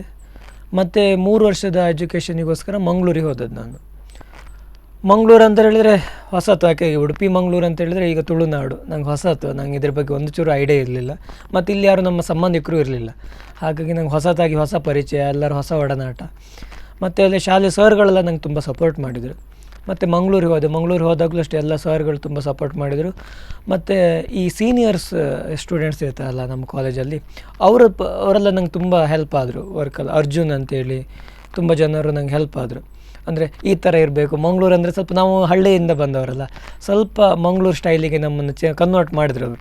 ಸ್ವಲ್ಪ ಈ ಥರ ಹಾಕಬೇಕು, ಈ ಥರ ಬಟ್ಟೆ ಹಾಕಬೇಕು, ಮತ್ತು ಈ ಥರ ವರ್ಕ್ಗಳನ್ನು ಮಾಡಬೇಕು, ಇಲ್ಲಿ ಈ ಥರ ಇದಿದೆ, ಹಾಗೆ ಹೇಗೆ ಎಲ್ಲ ಹೇಳಿಕೊಟ್ರು. ನಾನು ಜಾಸ್ತಿ ನಮ್ಮ ಕ್ಲಾಸ್ದವ್ರಿಗಿಂತ ನಾನು ಸೀನಿಯರ್ ಒಟ್ಟಿಗೆ ಜಾಸ್ತಿ ಇದ್ದದ್ದು ಹಾಗೆ. ಮತ್ತು ಸರ್ಸ್ನೆಲ್ಲ ತುಂಬ ಕ್ಲೋಸ್ ಆದರು ನನಗೆ, ಅವರೆಲ್ಲ ತುಂಬ ಸಪೋರ್ಟ್ ಕೊಟ್ಟಿದ್ದರು. Mohan sir, Syed sir, Pattar sir, ಈಗ ನಮ್ಮ ಕಾಲೇಜಿನಲ್ಲಿರುವವರು ಎಲ್ಲರೂ ಒಳ್ಳೆ ಸಪೋರ್ಟ್ ಕೊಟ್ಟಿದ್ದರು. ಮಹೇಂದ್ರ ಅವರೇ, ನೀವು ಉಡುಪಿಗೆ ಬಂದ್ರಿ. ಉಡುಪಿ ಏನು ಹೇಳ್ತಾರೆ, ಕಲಾವಿದರ ದೊಡ್ಡ ಸಮುದ್ರ ಇದ್ದಾಗ. ಅಂದರೆ ನಾಟಕ ಇರ್ಬೋದು, ಚಿತ್ರಕಲೆ ಇರ್ಬೋದು, ಅಥವಾ ಸಂಸ್ಕೃತಿ ಇರ್ಬೋದು, ಸಾಹಿತ್ಯ ಇರ್ಬೋದು, ಎಲ್ಲದರಲ್ಲೂ ಕೂಡ ಬಹಳಷ್ಟು ಪರಿಣಿತರಿದ್ದಾರೆ ಉಡುಪಿಯಲ್ಲಿ. ಈ ಒಂದು ಪ್ರದೇಶಕ್ಕೆ ಬಂದಾಗ ನಿಮಗೆ ಇಲ್ಲಿ ಆರ್ಟಿಗೆ ಯಾವ ರೀತಿಯಾದಂಥ ಪ್ರೋತ್ಸಾಹ ದೊರೆಯಿತು ನಿಮಗೆ ಅಂತ? ಶಿರ್ಸಿ ಬಿಟ್ಟು ಉಡುಪಿಗೆ ಬಂದಾಗ? ಶಿರ್ಸಿ ಬಿಟ್ಟು ನಾನು ಕುಂದಾಪುರಕ್ಕೆ ಬಂದೆ, ಅಲ್ಲಿಂದ ಉಡುಪಿಗೆ ಬಂದದ್ದು ಕಾಲೇಜಿಗೆ. ಅದೇ ಹೊಸತಾಗಿ, ಯಾವುದು ನನಗೆ ಇಲ್ಲಿ ಯಾರದ್ದು ಪರಿಚಯ ಇಲ್ಲ, ಹೊಸತಾಗಿ ನಾನು ಸೇರಿದಂತೆ ಊರಿನವರಿದ್ದರು. ನಮ್ಮ ಉಡುಪಿ ಕಾಲೇಜಲ್ಲಿ ಪ್ರಿನ್ಸಿಪಾಲ್ ನಮ್ಮ ಊರಿನವರೇ, ಕುಂದಾಪುರ ತರಾಸಿ ಅವರು. ಹಾಗಾಗಿ ಸ್ವಲ್ಪ ನಮಗೆ ಕುಂದಾಪುರ ಭಾಷೆ ಅದು ಟಚ್ ಸಿಕ್ತು ಸ್ವಲ್ಪ. ಎಂತಕ್ಕಂದರೆ ಫುಲ್ಲು ನಮಗೆ ತುಳು ನಮಗೆ ಅಷ್ಟು ಅರ್ಥ ಆಗ್ತಿರಲಿಲ್ಲ ಫಸ್ಟಿಗೆ. ಹಾಗೆ ಇಲ್ಲೆಲ್ಲ ಸರೆಲ್ಲ ತುಂಬ ಸಪೋರ್ಟ್ ಮಾಡಿದರು. ಮತ್ತು ನಮ್ಮ ಊರಿನವರು ಸ್ವಲ್ಪ ಜನ ಸ್ಟೂಡೆಂಟ್ಸ್ ಇದ್ದರು, ಹಾಗೆ ಒಬ್ಬರೊಬ್ಬರೊಬ್ಬರು. ಮತ್ತು ತುಳು ಸಹ ಸ್ವಲ್ಪ ಕಲಿತೆ ನಾನು ಹಾಗೆ. ಮತ್ತು ಇಲ್ಲಿ ವಿಶ್ವೇಶ್ವರ ಪರ್ಕಳ ಅಂತೇಳಿ ನಮ್ಮ ಕಾಲೇಜಿದ್ದು ಹಳೆಯ ಪ್ರಿನ್ಸಿಪಾಲು, ಅವ್ರ ಜೊತೆ ಸೇರಿ ನಾವು ಸೋದೆ ಪರ್ಯಾಯದಲ್ಲಿ ಸ್ಟೇಜೆಲ್ಲ ಮಾಡಿದ್ವಿ. ಹಾಗೆ ಅವರೊಟ್ಟಿಗೆ ಸ್ಟೇಜಿಗೆಲ್ಲ ಕರ್ಕೊಂಡು ಹೋಗಿದ್ದರು. ಮತ್ತು ಮೈಸೂರು ದಸರಾಕ್ಕೆ ಒಂದು 2 ಸಲ ಹೋಗಿದ್ದೆ, ದಸರಾ ಟ್ಯಾಬ್ಲೋ ಮಾಡಲಿಕ್ಕೆ ಉಡುಪಿ ಜಿಲ್ಲಾ ಪಂಚಾಯತಿಂದ. ಮತ್ತು ಇದು ಕರ್ನಾಟಕ ಪ್ರವಾಸೋದ್ಯಮ ಇಲಾಖೆ ಮಣಿಪಾಲದಲ್ಲಿದೆಯಲ್ಲ, ಅಲ್ಲಿ ಸಹ ಒಂದು ರಥ ಮಾಡಿತ್ತು ನಾವು. ಹೀಗೆ ಅಂದರೆ ಈಗ ದೊಡ್ಡ ದೊಡ್ಡ ಸೀನಿಯರ್ ಆರ್ಟಿಸ್ಟ್ ಎಲ್ಲ ನಮ್ಮ ಕಾಲೇಜಿಗೆಲ್ಲ ಬರ್ತಾ ಇರ್ತಾರಲ್ಲ, ಹಾಗಾಗಿ ಅವರೊಟ್ಟಿಗೆ ಏನಾದ್ರು ವರ್ಕ್ ಸಿಕ್ಕಿದರೆ ಒಂದು ಹೊಸತಾಗಿ ಕಲಿಬೇಕು. ಖಾಲಿ ನಾವು ಕಾಲೇಜಲ್ಲಿ ಕಲಿಯೋದಕ್ಕಿಂತ ಹೊರಗಡೆ ಕಲಿಯೋದ್ರಲ್ಲಿ ತುಂಬ ಹೊಸದೆಲ್ಲ ನಮ್ಗೆ ಕಲೀಲಿಕ್ಕೆ ಸಾಧ್ಯ ಆಗ್ತದೆ, ಅವಕಾಶ ಸಿಗ್ತದೆ. ಹಾಗೆ ನಾನು ಹೊರಗಿನವರೊಟ್ಟಿಗೆ ಹೀಗೆಲ್ಲ ಬಂದವರೊಟ್ಟಿಗೆಲ್ಲ ಮಾತಾಡಿ ಎಲ್ಲ ಕಲಿತೆ ಹಾಗೆ. ಓಕೆ. ಆಮೇಲೆ ಈ ಆರ್ಟ್ ಫೀಲ್ಡ್ನಲ್ಲಿ ನೀವು ಯಾವುದೆಲ್ಲ ವಿಭಾಗಗಳಲ್ಲಿ ನೀವು ಇದನ್ನು ತೊಡಗಿಸ್ಕೊಂಡಿದ್ರಿ? ಆರ್ಟಿಗೆ ಸಂಬಂಧಪಟ್ಟ ಆರ್ಟ್ ಒಂದು ದೊಡ್ಡ ಸಮುದ್ರ, ನೀವು ಹೇಳೋದಾಗೆ. ಅದರಲ್ಲಿ ತುಂಬ ಕಲಾ ಪ್ರಕಾರಗಳಿದೆ, ನಮ್ಮಲ್ಲೇ ಆದ ತುಂಬ ಶೈಲಿಗಳಿದೆ. ಈಗ ಪೆನ್ಸಿಲ್ ಆರ್ಟ್ ಅನ್ನೋದು, ಕ್ಯಾರಿಕೇಚರ್ ಹೇಳೋದು, ಮತ್ತು ಕ್ರೇಯಾನ್ಸ್ ವರ್ಕ್. ಈಗ ಸ್ಟಾರ್ಟಿಂಗಿಂದ ಹಿಡಿದ್ರೆ ಕಲರ್ ಪೆನ್ಸಿಲ್, ಕ್ರೇಯಾನ್ಸ್, ಆಯಿಲ್ ಪೇಸ್ಟೆಲ್, ಮತ್ತು water colour, poster colour, acrylic colour, oil colour, ಹೀಗೆ ತುಂಬ ಕಲರ್ಸ್ಗಳಿದೆ. ನಾವೆಲ್ಲ ವರ್ಕನ್ನು ನಾನು ಮಾಡ್ತೇನೆ, ಪೇಂಟಿಂಗು, ಆ್ಯಕ್ರಿಲಿಕ್ ಎಲ್ಲ ಮಾಡ್ತೇನೆ, ಕ್ಯಾನ್ವಸ್ ಮೇಲೆ ಪೇಂಟಿಂಗ್ ಎಲ್ಲ. ಮತ್ತು ನಮ್ಮದು ಕ್ಲಿಕ್ ಆದದ್ದು ಅದೇ 5 ನಿಮಿಷದಲ್ಲಿ ಸ್ಟೇಜಲ್ಲಿ ಶೋ ಮಾಡೋದು. ಮತ್ತು ಹೆಚ್ಚಿನ ಕಾರ್ಯಕ್ರಮದಲ್ಲಿ ಈ ಕ್ಯಾರಿಕೇಚರ್ ವರ್ಕ್, ಖಾಲಿ ಸಿಂಗಲ್ಲಾಗಿ ಔಟ್ಲೈನನ್ನು ವರ್ಕ್ ಮಾಡಿಕೊಡೋದು, ಖಾಲಿ ಪೋರ್ಟ್ರೇಟ್ ವರ್ಕ್, ಅದು ಸಹ ಮಾಡ್ತೇನೆ. ಮತ್ತು ಮಣ್ಣಲ್ಲಿ ಮೂರ್ತಿಗಳನ್ನು ಮಾಡ್ತೇನೆ, ಸ್ಟ್ಯಾಚು ಮಾಡ್ತೇನೆ. ಮತ್ತು ವಾಲ್ ಮ್ಯೂರಲ್ಸ್, ವಾಲ್ ಡಿಸೈನ್ಸ್, ಮನೆ ಗೋಡೆಗಳಿಗೆ, ಸಿಂಗಲ್ ಗೋಡೆಗಳಿಗೆ. ಮತ್ತು ಉಬ್ಬು ಶಿಲ್ಪಗಳು, ಮತ್ತು ಕಲ್ಲಲ್ಲಿ ಒಂದು 2-3 ವರ್ಕ್ ಕೆತ್ತಿದೆ ಅಷ್ಟೇ, ಜಾಸ್ತಿ ವರ್ಕ್ ನಮಗೆ ಶಿಲ್ಪಕಲೆ ಇಲ್ಲ, ನಮ್ಮ ಸಬ್ಜೆಕ್ಟ್ ಇಲ್ಲ ಹಾಗಾಗಿ. ಮತ್ತು ಫೈಬರ್ ವರ್ಕ್ ಮಾಡ್ತೇನೆ, ಥರ್ಮೋಕೋಲ್ ವರ್ಕ್ ಮಾಡ್ತೇನೆ, ಥರ್ಮೋಫೋಮ್ ವರ್ಕ್ ಮಾಡ್ತೇನೆ. ಅಂದರೆ ಆರ್ಟಿಗೆ ಸಂಬಂಧಪಟ್ಟಿದ್ದು ಎಲ್ಲವನ್ನು ಮಾಡ್ತೇನೆ. ಅಂದರೆ ಎಲ್ಲದರಲ್ಲೂ ನಾನು ಫುಲ್ ಇದ್ದೇನೆ ಅಂತ ಅಲ್ಲ, ಎಲ್ಲವಲ್ಲೂ ನಾನು ಮಾಡುವಂಥದ್ದು ಸಾಧಾರಣ ಆಗಿದ್ದೇನೆ ಅಂತ ಹೇಳಿ. ಇವೆಲ್ಲದರಲ್ಲಿ ನಿಮಗೆ ತುಂಬ ಇಷ್ಟ ಆಗಿದೆ ಯಾವುದು ಈಗ ಇಷ್ಟು ಪ್ರಕಾರದಲ್ಲಿ ನಂಗೆ ತುಂಬ ಇಷ್ಟ ಅಂದರೆ ಶಿಲ್ಪಕಲೆ, ಮೂರ್ತಿಗಳನ್ನು ಮಾಡೋದಂದರೆ ತುಂಬ ಇಷ್ಟ. ಬಟ್ ಅದಕ್ಕೆ ಹೇಗೆ ಸಿದ್ಧತೆ ನಡೆಸಿ? ಸಿದ್ಧತೆ ಅಂತ ಹೇಳಿ ಗುರುವಿಲ್ಲದ ಒಂದು 2-3 ಮೂರ್ತಿ ಕೆತ್ತಿದ್ರಿ. ಹೌದೌದು. ಹೇಗೆ ಅಂದರೆ ಅದೇ ಈಗ ಅದು ಹೇಗೆ ಹೇಳೋದು ಅಂದರೆ ಹಿಂದಿನವ್ರು ಬಂದದ್ದು ನನಗೆ ಗೊತ್ತಿಲ್ಲ. ಅಂದರೆ ಇಂಥದ್ದೊಂದು ಮಾಡಬೇಕಂತೇಳಿ ನಾವು ಮನಸ್ಸಲ್ಲಿ ಅಂದ್ಕೊಂಡ್ರೆ ಸಾಧ್ಯ ಅಂತ ಹೇಳ್ಬೋದು ನಾವು. ಅಂದರೆ ನಮಗೆ ಫಸ್ಟಿಗೆ ಅದರಲ್ಲಿ ಮೇಯ್ನಾಗಿ ನಮಗೆ ವಿಶ್ವಾಸ ಇರಬೇಕು, ಇಂಥದ್ದನ್ನು ನಾನು ಮಾಡೇ ಮಾಡ್ತೇನೆ ಅಂತ. ಮತ್ತು ಕೈ ಚಳಕ ಹೇಗಿರ್ತದಲ್ಲ, ಒಂದು ಯಾವುದೇ ಚಿತ್ರವನ್ನು ನಾನು ಬಿಡಿಸ್ತೇನೆ ಅನ್ನೋದೊಂದು ಟ್ಯಾಲೆಂಟ್ ಇರ್ತದಲ್ಲ, ಹಾಗೆ ಅದರ ಮೇಲೆ ಪ್ರಕಾರದಲ್ಲಿ ಬಿಡಿಸ್ತಾ ಹೋಗೋದಷ್ಟೇ. ಓಕೆ. ಈಗ ಚಿತ್ರಕಲೆಯಲ್ಲಿ ಈಗ ಅಥವಾ ಶಿಲ್ಪಕಲೆಯಲ್ಲಿ ಇನ್ನು ಮುಂದುವರಿಬೇಕು ಅಂತ ಏನಾದರೂ ಆಸೆ ಇದೆ ಹೇಗೆ? ಹೌದು, ಇಲ್ಲಿ ತನಕ ನಾನು ಮಾಡಿದ ಹೈಯೆಸ್ಟ್ ಅಂತ ಹೇಳಿದರೆ ಮಂಗಳೂರಿನಲ್ಲಿದೆ. ಮಂಗಳೂರಿನಲ್ಲಿ ಕದ್ರಿ ಪಾರ್ಕಲ್ಲಿ ಒಂದು ದೊಡ್ಡ ಕೈ ಹಸ್ತದ ಕೈಯನ್ನು ನಾನು ಫೈಬರಲ್ಲಿ ಮಾಡಿದ್ದೇನೆ, ಫೈಬರ್ ವರ್ಕಲ್ಲಿ. ಅಂದರೆ ಅದು ಓಲ್ಡ್ ಒಂದು ಅಶ್ವತ್ಥ ಮರ ಇತ್ತು, ಒಂದು 40 ವರ್ಷದ ಓಲ್ಡು. ಅದು ರೋಡ್ ಮಧ್ಯೆ ಇತ್ತು, ಎಲ್ಲ ಗಾಡಿ ತಂದು ನಿಲ್ಲಿಸೋದು, ಅದು ಹಾಳಾಗಿತ್ತು. ಮೊದಲು ಅದಕ್ಕೆ ಪೂಜೆ ಮಾಡ್ತಾಯಿದ್ರಂತೆ, ಮತ್ತೆ ನಂತರ ಹೋಯ್ತು ಅದು. ಅದನ್ನೇನಾದರೂ ಮಾಡಿ ಸೇವ್ ಮಾಡಬೇಕಂತೇಳಿ ಭಂಡಾರಿ ಬಿಲ್ಡರ್ಸ್, ಹೈಯೆಸ್ಟ್ ಬಿಲ್ಡರ್ಸ್ ಅವರು ಮಂಗಳೂರಿನವರು, ಅವರು ನನ್ನ ಹತ್ರ ಬಂದು ಹೇಳಿದರು ಏನಾದರೂ ಸ್ಪೆಷಲಾಗಿ ಮಾಡ್ಬೋದು ಅದಕ್ಕೆ ಡಿಸೈನ್. ಅದು ಸೇವ್ ಮಾಡುವ ಅನ್ನೋವಾಗ ಕೈ ಹೀಗೆ ಬಂತದು, ಒಮ್ಮೆ ಸೇವ್ ಮಾಡೋದು ಅಂತ. ಆ ಕೈನೇ ಇಟ್ಟರೆ ಹೇಗೆ, ಇಡೀ ಮರವನ್ನು ಒಂದು ಕೈಯಲ್ಲಿ ಹಿಡ್ಕೊಂಡು ಹಾಗೆ. ಆಲ್ರೆಡಿ ಒಬ್ಬರು ಫಾರಿನಲ್ಲಿ ಮಾಡಿದ್ದಾರೆ ಆ ವರ್ಕನ್ನು. ನಾವು ಅದನ್ನು ಅವರು ಸ್ವಲ್ಪ ಲೇಟೆಸ್ಟಾಗಿ ಮಾಡಿದ್ದಾರೆ, ಅಂದರೆ ವರ್ಜಿನಾಲಿಟಿ ತರಲಿಲ್ಲ. ನಾವು ಸ್ವಲ್ಪ ವರ್ಜಿನಾಲಿಟಿ ಕೈ ಇದು ಒಂದೊಂದು ರೇಖೆ ಸಹ ಮಾಡಿ ವರ್ಜಿನಾಲಿಟಿಯಲ್ಲಿ ವರ್ಕ್ ಮಾಡಿದ್ದು. ಕಲ್ಲಲ್ಲಿ ಮಾಡಿದ್ರಿ? ಕಲ್ಲಲ್ಲ, ಫೈಬರಲ್ಲಿ. ಹೌದು, ಅದು ಹೈಯೆಸ್ಟ್ ದೊಡ್ಡದು ಇಲ್ಲಿ ತನಕ ನಾವು ಮಾಡಿದಲ್ಲಿ. ಅದು 5 ಫೀಟ್ ಇದು, ಅಂದರೆ ಫೈಬರ್ ಮೂರ್ತಿ 5 ಫೀಟ್ ಇದು. ಹೈಯೆಸ್ಟ್ ದೊಡ್ಡದು ಮಣ್ಣಲ್ಲಿ ಮಾಡಿದೆ ಅಂತ ಹೇಳಿದರೆ 9 ಫೀಟ್ ಇದು. ಕಡಿಯಾಳಿ ಗಣಪತಿ, ಕಡಿಯಾಳಿ ಮಹಿಷಮರ್ದಿನಿ ಟೆಂಪಲಲ್ಲಿ ವರ್ಷಕ್ಕೊಮ್ಮೆ ಗಣಪತಿ ಇಡ್ತಾರಲ್ಲ, ಅದು ಹೈಯೆಸ್ಟ್ ದೊಡ್ಡದು ಅಂದರೆ 9 ಫೀಟ್ ಗಣಪತಿ. ನೀವೇ ಮಾಡಿದ್ರಿ? ಅಂದರೆ ನಾನೇ ಸ್ವಂತ ಅಲ್ಲ, ನಾವು ಒಟ್ಟಿಗೆ ನಮ್ಮದೊಂದು ಟೀಮ್ ಒಟ್ಟು ಸೇರಿ ಮಾಡಿದ್ದು. ಓಕೆ. ಈಗ ಶಿಲ್ಪಕಲೆಯಲ್ಲಿ ನಿಮ್ಮ ಕಾನ್ಸಂಟ್ರೇಷನ್ ಮಾಡೋದಾದರೆ ಹೇಗೆ ಅಂತ ಪ್ಲ್ಯಾನ್ ಏನಾದರೂ ಇದೆಯಾ ಮುಂದೆ? ಕಾನ್ಸಂಟ್ರೇಷನ್ ಅಂದರೆ ಹೇಗೆ ಮಾಡ್ತೀರಿ ಮುಂದೆ, ಮುಂದುವರಿಬೇಕು ಅಂತ ಏನಾದರೂ ಆಲೋಚನೆ ಇದೆಯಾ? ಹೌದು, ಅಂದರೆ ಇನ್ನೂ ಹೈಯೆಸ್ಟ್ ದೊಡ್ಡ ದೊಡ್ಡ ಮೂರ್ತಿಗಳನ್ನು ಮಾಡಬೇಕು ಅಲ್ಲ, ಅದಕ್ಕೋಸ್ಕರ ಕಲಿಬೇಕು ಅಂತ ಏನಾದರೂ ಪ್ಲ್ಯಾನ್ ಮಾಡ್ಕೊಂಡಿದ್ದೀರಿ ಶಿಲ್ಪಕಲೆ? ಹಾಂ, ಕಲಿಬೇಕಂದ್ರೆ ಈಗ ನಾವು ಮಾಡೋದು ಅದಕ್ಕೆ ಅದೊಂದು ಆಯ ಅಂತ ಇದೆ. ಪ್ರತಿಯೊಂದಕ್ಕೂ ಸಹ ಇಷ್ಟು ದೊಡ್ಡ ಮೂರ್ತಿ ಮಾಡಿದರೆ, ಹೌದೌದು, ಅದಕ್ಕೆ ಇಷ್ಟೇ ದೊಡ್ಡದ ಕಣ್ಣು ಬರಬೇಕು, ಇಷ್ಟೇ ದೊಡ್ಡ ಕಾಲು ಬರಬೇಕೆಲ್ಲ ಉಂಟು. ನಾನು ಆಯವನ್ನು ಕಲೀಲಿಲ್ಲ, ಇಲ್ಲಿ ತನಕ ಮಾಡಿದೆಲ್ಲ ನಮ್ಮ ಅಂದಾಜಲ್ಲಿ ಮಾಡಿದ್ದು. ಅಂದರೆ ಇಂತಿಷ್ಟು ಬರ್ತದೆ, ನಾನು ದೂರದಿಂದ ನೋಡುವಾಗ ಗೊತ್ತಾಗ್ತದೆ ಅಂದಾಜಲ್ಲಿ. ಅಂದರೆ ಎಲ್ಲವೂ ಅಂದಾಜಲ್ಲೇ ಮಾಡಿದ್ದು, ಇಲ್ಲಿ ತನಕ ಕರೆಕ್ಟ್ ಆದ ಆಯ ಅಂತ ಇರಲಿಲ್ಲ. ಇನ್ನು ಆಯವನ್ನು ಕಲಿತು ಇನ್ನೂ ಹೊಸತ ರೀತಿಯಲ್ಲಿ ಸ್ಪೆಷಲ್ ಆಗಿ ಮಾಡಬೇಕಂತ ಉಂಟು. ಓಕೆ. ಈಗ ಇದು ಬಿಟ್ಟು ನಿಮ್ಮ ವೇದಿಕೆಯಲ್ಲಿ 5 ನಿಮಿಷದಲ್ಲಿ ಬಿಡಿಸುವಂಥದ್ದು, ಇದು ಹೇಗೆ ನಿಮಗೆ ಸ್ಫೂರ್ತಿ ಆಯಿತು? ಯಾರಿಂದ ಅದನ್ನು ಕಲ್ತ್ಕೊಂಡ್ರಿ? ಮತ್ತು ಹೇಗೆ ಅದಕ್ಕೆಲ್ಲ ಸಿದ್ಧತೆಗಳು? ಯಾಕಂದರೆ ಅದೊಂದು ಟೋಟಲಿ ಇದಕ್ಕೆಲ್ಲಕ್ಕಿಂತ ಡಿಫ್ರೆಂಟ್ ಆಗುತ್ತೆ. ಹೇಗೆ ನಿಮಗೆ ಆಯಿತು? ಅಂದರೆ ನಾನು ನನ್ನ ಫ್ರೆಂಡಿದೊಬ್ಬಳದ್ದು ಭರತನಾಟ್ಯ ರಂಗ ಪ್ರವೇಶ ಕಾರ್ಯಕ್ರಮಕ್ಕೆ ಹೋಗಿದ್ದೆ. ಆ ಕಾರ್ಯಕ್ರಮದಲ್ಲಿ ಮೆಮೆಂಟೋ ವರ್ಕ್ ನಾನೇ ಮಾಡಿಕೊಟ್ಟಿದ್ದು ಅದಕ್ಕೆ. ಆವಾಗ ಅವಳು ಬಂದು ಸ್ಟೇಜಲ್ಲಿ ಡ್ಯಾನ್ಸ್ ಮಾಡಲು ತುಂಬ ಜನ ಅವರ ಸಂಬಂಧಿಕರಿದ್ದರು, ಹೊರಗಡೆನವರೆಲ್ಲ ಬಂದಿದ್ದರು. ಅಂದರೆ ಈ ಮದುವೆ ಫಂಕ್ಷನ್ ಥರ ಸಿಕ್ಕಾಪಟ್ಟೆ ಜನ ಸೇರಿದರು. ನಂಗೆ ಇದ್ರ ಐಡಿಯಾವೇ ಇರಲಿಲ್ಲ ಏನಿದು ರಂಗ ಪ್ರವೇಶ ಅಂತ. ಮತ್ತು ಅವಳು ಹೇಳಿದರು ಏನಂದರೆ, ಇಲ್ಲಿ ತನಕ ಭರತನಾಟ್ಯವನ್ನು ಕಲ್ತದ್ದು, ಎಲ್ಲ ಪ್ರಕಾರ ಕಲ್ತದ್ದು. ನಂತರ ಹೊಸದಾಗಿ ಈಗ ಫಸ್ಟ್ ಸ್ಟೇಜಿಗೆ ಬರುವಂಥದ್ದು, ಅದಕ್ಕೆ ರಂಗ ಪ್ರವೇಶ ಅಂತ. ನಂತರ ಅವರು ಇನ್ನು ಎಲ್ಲ ಸ್ಟೇಜಿಗೆ ಹೋಗಿ ಕಾರ್ಯಕ್ರಮ ಮಾಡ್ತಾರೆ ಅನ್ನೋದಂತ ಹೇಳಿದರು. ಹಾಗಾದರೆ ನಾವು ಅಷ್ಟೇ ಈಗ ತುಂಬವನ್ನು ಕಲಿತೇವೆ. ಈಗ ಆರ್ಟಲ್ಲಿ ಡಿಗ್ರಿ ಇದೆ ನೋಡಿ, ಈಗ ಕಾಲೇಜ್ ಮೊದಲೆಲ್ಲ ಅಂಥದ್ದು ಕಾಲೇಜುಗಳಿರಲಿಲ್ಲ. ಈಗ ಎಲ್ಲ ರೀತಿಯನ್ನು ಹೇಳಿಕೊಡೋ ಶಿಲ್ಪಕಲೆ, ಫೈಬರ್ ಎಲ್ಲವನ್ನು ಹೇಳಿಕೊಡೋದು ಸಹ ಕಾಲೇಜಲ್ಲಿ ಒಂದು ಸಬ್ಜೆಕ್ಟ್ ಇದೆ. ಇಷ್ಟೆಲ್ಲ ನಾವು ಕಲಿತ ಮೇಲೆ ನಮಗೂ ಕೂಡ ಒಂದು ಅಂಥದ್ದೊಂದು ವೇದಿಕೆ ಬರಬೇಕು, ನಾವು ಒಂದಿಷ್ಟು ಜನರನ್ನು ತೋರಿಸ್ಬೇಕು. ಯಾಕಂದರೆ ಈ ಕಲಾವಿದರ ಬದುಕು ಹೇಗೆ ಆಗ್ತದೆ ಅಂತ ಹೇಳಿದರೆ, ನಮ್ಮದು ಆರ್ಟಲ್ಲಿ ಹೇಳೋದು ನಾನು, ಅವ್ರು ಏನು ಹೇಳ್ತಾರೆ ಅಂದರೆ, ಅವ ಎಲ್ಲೋ ಕಲಿತಿದ್ದ, ಮಂಗಳೂರಲ್ಲೆಲ್ಲೋ ಇದ್ದ, ಎಂತ ಮಾಡ್ತಂತೂ ಗೊತ್ತಿಲ್ಲ ಇಲ್ಲ, ನಮ್ದೆಲ್ಲ ಗೊತ್ತಾಗೋದಿಲ್ಲ ನಾವೇನು ಮಾಡ್ತೇವೆ ಅಂತ. ಏನು ಮಾಡ್ತಿದ್ದೀವಿ ಅನ್ನೋದು ತೋರಿಸಲಿಕ್ಕೆ ಒಂದು ಅವಕಾಶ ಬೇಕು. ನಾವೇನು ಮಾಡ್ತೇವೆ ಗೊತ್ತಿಲ್ಲ. ನಾವು ಹೇಳ್ತೇವೆ ಈಗ ನಾನು ಇಂಥದ್ದು ಮಾಡಿದೆ, ಮಣ್ಣು ಮಾಡಿದೆ, ಕಲ್ಲು ಮಾಡಿದೆ ಅಂತ ಹೇಳ್ತೇವೆ. ಎಲ್ಲಿ ಮಾಡಿದೆ ಅದು ನಮಗೆ ಗೊತ್ತಿರೋದಿಲ್ಲ. ಇಂಥದ್ದೊಂದು ಹೊರಗಡೆ ಜಗತ್ತಿಗೆ ಬರಬೇಕಂತ ಹೇಳಿದ್ರೆ ಏನು ಟಿ ವಿಯಲ್ಲಿ ಬಂದರೋ ಮತ್ತೊಂದು ಎಂಥದ್ರಲ್ಲಿ ಬಂದರೋ ಏನೋ ಒಂದು ದೊಡ್ಡ ವೇದಿಕೆಗೆ ಬಂದರೆ ಮಾತ್ರ ಒಂದಷ್ಟು ಜನರಿಗೆ ಗೊತ್ತಾಗ್ತದೆ, ಈ ಮುಂದೆ ಏನೋ ಉಂಟು. ನಾವು ಕಾಲೇಜಲ್ಲಿ ಕಲಿತು ಅಲ್ಲಲ್ಲೇ ಪ್ರೋಗ್ರಾಮಿಗೆ ಹೋದರೆ ಯಾರಿಗೂ ಸಹ ಗೊತ್ತಾಗೋದಿಲ್ಲ. ನಮಗೂ ಕೂಡ ಇಂಥದ್ದೊಂದು ಅವಕಾಶ ಬೇಕಲ್ಲ, ನಾವು ಕೂಡ ಹೊರಗಡೆ ಗೊತ್ತಾಗಬೇಕಲ್ಲ. ಅಂದರೆ ನಾವು ಸ್ಟೇಜ್ ಹತ್ತಬೇಕು. ಸ್ಟೇಜ್ ಹತ್ತಿ ಚಿತ್ರಕಲೆಯವರು ಏನು ಮಾಡ್ಲಿಕ್ಕೆ ಸಾಧ್ಯ? ಯಾಕಂದ್ರೆ ಆದಷ್ಟು ಚಿತ್ರಗಳಿಗೆ ಸ್ವಲ್ಪ ಸೈಲೆಂಟ್ ಇರಬೇಕು, ಯಾರು ಕಿರಿಕಿರಿ ಇರಬಾರದು, ಕಾನ್ಸಂಟ್ರೇಷನ್ ಇರಬೇಕು. ಇದು ಹೀಗೆ ಅಂತ ನಡ್ಕೊಂಡ್ಬಂದದ್ದು. ಈಗ ಆದ್ರೆ ಹಾಗಿದ್ದವನು ಏನಾಗ್ತದೆ ಹೇಳಿ, 4 ಜನಕ್ಕೆ ಯಾರು ಮಹೇಂದ್ರ ಅಂತ ಗೊತ್ತುಂಟು ಅವ್ರು ಮಾತ್ರ ತಿಳ್ಕೊಳ್ತಾರೆ, ಮೊದಲಿಂದ ತಿಳ್ಕೊಂಡವ್ರು. ಹೊಸದಾಗಿ ಮಹೇಂದ್ರನ ಒಂದು ಟ್ಯಾಲೆಂಟ್ ಗೊತ್ತಾಗಬೇಕು ಅಂತಂದ್ರೆ ನೀವು ಸ್ಟೇಜ್ ಹತ್ತಲೇಬೇಕು. ಸ್ಟೇಜ್ ಹತ್ತಿ ನಾವೇನ್ ಮಾಡ್ಲಿ, ಚಿತ್ರಕಲೆಯವರು ಅಂತ ಹೇಳಿದ್ರೆ ನಾವೇನೋ ಒಂದ್ ಬದಿ ಕೂತ್ಕೊಂಡು ಪೇಂಟಿಂಗ್ ಮಾಡೋದಪ್ಪ, ಏನೋ ಒಂದ್ ಕಡೆ ಬಂದು ಮೂರ್ತಿ ಮಾಡೋದಪ್ಪ. ಸ್ಟೇಜಿಗೆ ಹೋಗಿ ನಾವು ಮೂರ್ತಿ ಮಾಡ್ಲಿಕ್ಕೆ ಆಗ್ತದ? ಆಗುದಿಲ್ಲ. ಅಲ್ಲ, ಕಲಾವಿದನ ಕೆಲಸ ಹಾಗಿರ್ತದೆ. ಯಾಕಂದ್ರೆ ಎಲ್ರು ಬರೋ ಮುಂಚೆ ಅಂದ್ರೆ ಕಾರ್ಯಕ್ರಮ ಸ್ಟಾರ್ಟ್ ಆಗೋ ಮುಂಚೆ ಫಿನಿಶ್ ಆಗ್ಬೇಕು. ಆಮೇಲೆ ಕಾರ್ಯಕ್ರಮದಲ್ಲಿ ಎಲ್ಲರೂ ನೋಡ್ತಾರೆ ಯಾವ್ದನ್ನ, ಕಲಾಕೃತಿಯನ್ನು ಮಾತ್ರ. ಅವ ಯಾವತ್ತು ಹಿಂದೆ ಇದ್ದಾನೆ. ಅದೇ ಈ ತರ ಇದೆ ಎಲ್ಲ ಕಲಾವಿದನಿಗೆ. ಸ್ಟೇಜ್ ಸೆಟ್ಟಿಂಗ್ ಕೂಡ ಒಬ್ಬ ಕಲಾವಿದನೇ ಮಾಡೋದು. ಅವ ಸ್ಟೇಜ್ ಆಗುವ ಮೊದಲೇ ರೆಡಿಯಾಗಿ ಹೋಗಿರ್ತಾನೆ. ಇದು ಹಾಗಾದ್ರೆ ಕಲಾವಿದ ಗುರುತಿಸಿಕೊಳ್ಳೋದು ಹೇಗೆ? ನಮ್ದೆಲ್ಲ ಕಲೆ ಈಗ ಗೊತ್ತಾಗೋದು ಹೇಗೆ ಅಂತ ಇದ್ದಾಗ ನಾನು ಯೂಟ್ಯೂಬಲ್ಲಿ ನೋಡ್ತಾ ಇದ್ದೆ. ಆವಾಗ ಚಿತ್ರಮಿತ್ರ ಅಂತೇಳಿ ನಮ್ಮ ಮಂಗಳೂರಿನವರು ಫೇಮಸ್ ಆರ್ಟಿಸ್ಟ್, ಸಿಕ್ಕಾಪಟ್ಟೆ ಫೇಮಸ್. ಅವರದ್ದು ಕೂದಲು ನನ್ನ ಥರನೇ ಇತ್ತು. ನಂದು ಕೂದಲು ತುಂಬ ಇತ್ತು, ದೊಡ್ಡದಿತ್ತು. ಅವ್ರ ಥರನೇ ಇತ್ತು ಕೂದಲು. ಅವರು ಈ ಥರ ಸ್ಟೇಜಲ್ಲಿ ಮಾಡ್ತಾಯಿದ್ರು, 5 ನಿಮಿಷದಲ್ಲಿ ಚಿತ್ರ ಬಿಡಿಸೋದನ್ನು ಮಾಡ್ತಾಯಿದ್ರು. ಮತ್ತು ನೋಡಿದೆ, ಇದು ನಂಗೆ ಏನಂತ ಅರ್ಥ ಆಗಲಿಲ್ಲ ಫಸ್ಟಿಗೆ. ನೋಡ್ತಾ ಅದೇ ಯೂಟ್ಯೂಬಲ್ಲಿ ತುಂಬ ಅವ್ರದ್ದು ನೋಡಿದೆ. ಅದರ ನಂತರ ವಿಲಾಸ್ ನಾಯ್ಕ್ ಅವರದ್ದು ತುಂಬ ವೀಡಿಯೋಸ್ ನೋಡಿ, ಅವರು ಕೂಡ ಹೀಗೆ ಸ್ಟೇಜಲ್ಲಿ ವರ್ಕ್ ಮಾಡ್ತಾರೆ. ಅವ್ರದ್ದೆಲ್ಲ ನೋಡಿ ನಾನೀಗ ಅದನ್ನ ಕಲಿಬೇಕಂತ ಹೇಳಿದ್ರೆ ಅವರನ್ನು ಮೀಟ್ ಮಾಡಲಿಕ್ಕೆ ನಂಗೆ ಸಾಧ್ಯ ಆಗಲಿಲ್ಲ.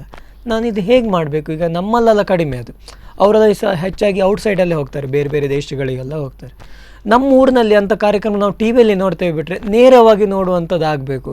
ಅಂಥದ್ದೊಂದು ನಮಗೆ ಮಾಡಲಿಕ್ಕೆ ಆಗೋದಿಲ್ವಾ ಅಂತೇಳಿ ಒಂದು ದಿವಸ ಚೌತಿಯಲ್ಲಿ, ನಮ್ಮ ಎಲ್ಲದೂ ಇಲ್ಲಿ ತನಕ ನಾವು ಮಾಡ್ಕೊಂಡು ಬಂದ ಎಲ್ಲ ಕಲೆಯು ನಂದು ಸ್ಟಾರ್ಟ್ ಆಗೋದೇ ಚೌತಿಯಲ್ಲಿ. ಎಲ್ಲ ಸ್ಟಾರ್ಟ್ ಆಗೋದು. ಹೌದು, ಯಾಕಂದರೆ ನಾನು ಎಂತ ಮಾಡೋದಾದ್ರೂ ಚೌತಿಯಿಂದನೇ ನಮ್ಮ ಆಟ ಸ್ಟಾರ್ಟ್. ಹಾಗೆ ಯಾಕಂದರೆ ಒಂದು ಖುಷಿ ಏನಂತ ಹೇಳಿದ್ರೆ ಅಲ್ಲಿ ಯಾವ ಸ್ಟ್ರಿಕ್ಟ್ನೆಸ್ ಇಲ್ಲ, ಹೀಗೆ ಮಾಡಬೇಕು ಹೀಗೆ ಮಾಡಬಾರ್ದು ಅಂತ ಇಲ್ಲ, ಅವಕಾಶ. ಚೌತಿ ಅಂತ ಹೇಳಿದ್ರೆ ನಮ್ಮ ಊರಲ್ಲಿ ಏನಿರ್ತದೆ ಅಂದರೆ ಅವಕಾಶ, ನೀ ಎಂತ ಬೇಕಾದ್ರೆ ಮಾಡ್ಮಾರೆ, ನಿಮ್ಮ ಸಪೋರ್ಟ್ ನಾವು ಅಂತ ಊರಿನವ್ರು ಅಂತ ಹೇಳ್ತಾರಲ್ಲ, ಅವಾಗ ಯಾವ ಭಯ ಇಲ್ಲ. ನಾವು ಮಾಡಿದ್ದೇ ಆಟ ಅಲ್ಲಿ. ನಮ್ದೊಂದು ಸ್ಟಾರ್ಟಿಂಗ್ ಅದು ಬೇಸಿಕ್ ಗಣಪತಿಯಿಂದ ಶುರುವಾದ್ರೆ ಏನಂದ್ರೆ ಸಾಕಷ್ಟು ಜನ ಬರ್ತಾರೆ, ನೋಡ್ತಾರೆ, ಯಾರು ಮಾಡಿದ್ದು ಕೇಳ್ತಾರೆ. ಫಸ್ಟ್ ಆಫ್ ಆಲ್ ನಮ್ಮದು ಊರಿನವರಿಗೆಲ್ಲ ಗುರ್ತಾಯ್ತದೆ, ಇದು ಮಹೇಂದ್ರ ಮಾಡಿದಂದ್ರೆ ಇನ್ನೊಂದಷ್ಟು ಜನಕ್ಕೆ ಅದು ಮಹೇಂದ್ರ ಮಾಡಿದಂದ್ರೆ ಒಂದು ಎಲ್ಲರೂ ಕೂಡ ಹೆಮ್ಮೆಯಿಂದ ಪಬ್ಲಿಸಿಟಿ ಕೊಡ್ತಾರೆ. ಹಾಗಾಗಿ ನಮಗೆ ಚೌತಿಯಲ್ಲಿ ಅಂತ ಅವ್ರು ಮಾಡೋದಂದ್ರೆ ಭಾಳ ಆಸೆ. ಹಾಗೆ ನಾನು ಎಲ್ಲ ಕಾರ್ಯಕ್ರಮ ಅಲ್ಲಿಂದನೇ ಮಾಡಿದ್ದೆ. ಒಂದು ಸ್ಟೇಜ್ ಸೆಟ್ಟಿಂಗ್ ಆಗಿರಲಿ, ಮೆಮೆಂಟೋಸ್ ವರ್ಕ್, ಎಲ್ಲವೂ ಚೌತಿಯಿಂದನೇ ಶುರು ನಮ್ಮ ಎಲ್ಲದು. ನಾ ಇಲ್ಲಿ ಮಾಡ್ಕೊಂಡ್ಬಂದ ಎಲ್ಲ ಕಲಾ ಪ್ರಕಾರಗಳು ಕೂಡ. ನಂತರ ಚೌತಿಯಲ್ಲಿ ಒಂದು ಗಣಪತಿ ಚಿತ್ರ ಬಿಡಿಸುವ ಅಂತ ಸ್ಟೇಜಿಗೆ ಹತ್ತಿದೆ. ಅಲ್ಲಿ ಒಂದು ಸಣ್ಣ ಇನ್ಸಿಡೆಂಟ್ ನಡೆದಿತ್ತು. ನನ್ನ ಫ್ರೆಂಡ್ ಒಬ್ಬ ಥ್ರೆಡ್ ಆರ್ಟ್ ಮಾಡ್ತಾನೆ, ಬಳ್ಳಿಯಲ್ಲಿ ಗಣಪತಿ ಚಿತ್ರ. ಅವ ಆಲ್ರೆಡಿ ಏನು ಮಾಡಿದ್ದಾನೆ, ಕಲ್ತ್ಕೊಬಂದ್ಬಿಟ್ಟಿದ್ದ. ಅವನದ್ದು ಬೇರೆ ಒಂದು ಪ್ರೋಗ್ರಾಮು. ಅವ ಕಲ್ತ್ಕೊಬಂದಿದ್ದ ಸ್ಟೇಜಲ್ಲಿ 5 ನಿಮಿಷ, ಅವನು ಅಷ್ಟೇ 5 ರಿಂದ 10 ನಿಮಿಷದೊಳಗೆ ಥ್ರೆಡ್ಡಲ್ಲಿ ಗಣಪತಿ ಬಿಡಿಸ್ತಾನೆ ಅಂತ. ನಮ್ಮೂರಲ್ಲಿ ನಾನು ಮೊದಲೇ ಹೇಳಿದ್ದೆ, ಅವನು ಬೇರೆ ಊರಿಂದ ಕರೆಸಿದ್ದು. ನಾವು ನಮ್ಮೂರಿಂದ ಅವನು ಹೇಳಿದೆ, ನಾನೊಂದು ಗಣಪತಿ ಚಿತ್ರ ಬಿಡಿಸ್ತೇನೆ ಮಾರ್ರೆ ಸ್ಟೇಜಲ್ಲಿ, ಹೊಸ ಥರ, ನಂಗೆ ಇನ್ನೂ ಗೊತ್ತಿಲ್ಲ, ಮಾಡ್ತೆ. ಅಡ್ಡಿಲ್ಲ, ನೀ ಎಂತ ಬೇಕಾದ್ರೆ ಸ್ಟಾರ್ಟ್ ಮಾಡ, ಪರ್ಮಿಷನ್ ಇತ್ತಲ್ಲ. ಮತ್ತೆ ಏನಾಯಿತು, ಅವ್ರು ಹೇಳಿದ್ರು 2 ಗಣಪತಿ ಚಿತ್ರ ಅಲ್ಲ, ನೀನು ಮತ್ತು ಅವ ಇಬ್ಬರು ಒಟ್ಟಿಗೆ ಮಾಡಿಬಿಡಿ ಮಾರ ಅಂತೇಳಿ. ನಂದು ಅಲ್ಲಿಗೆ ಪ್ಯಾಚ್ ಆಯಿತು.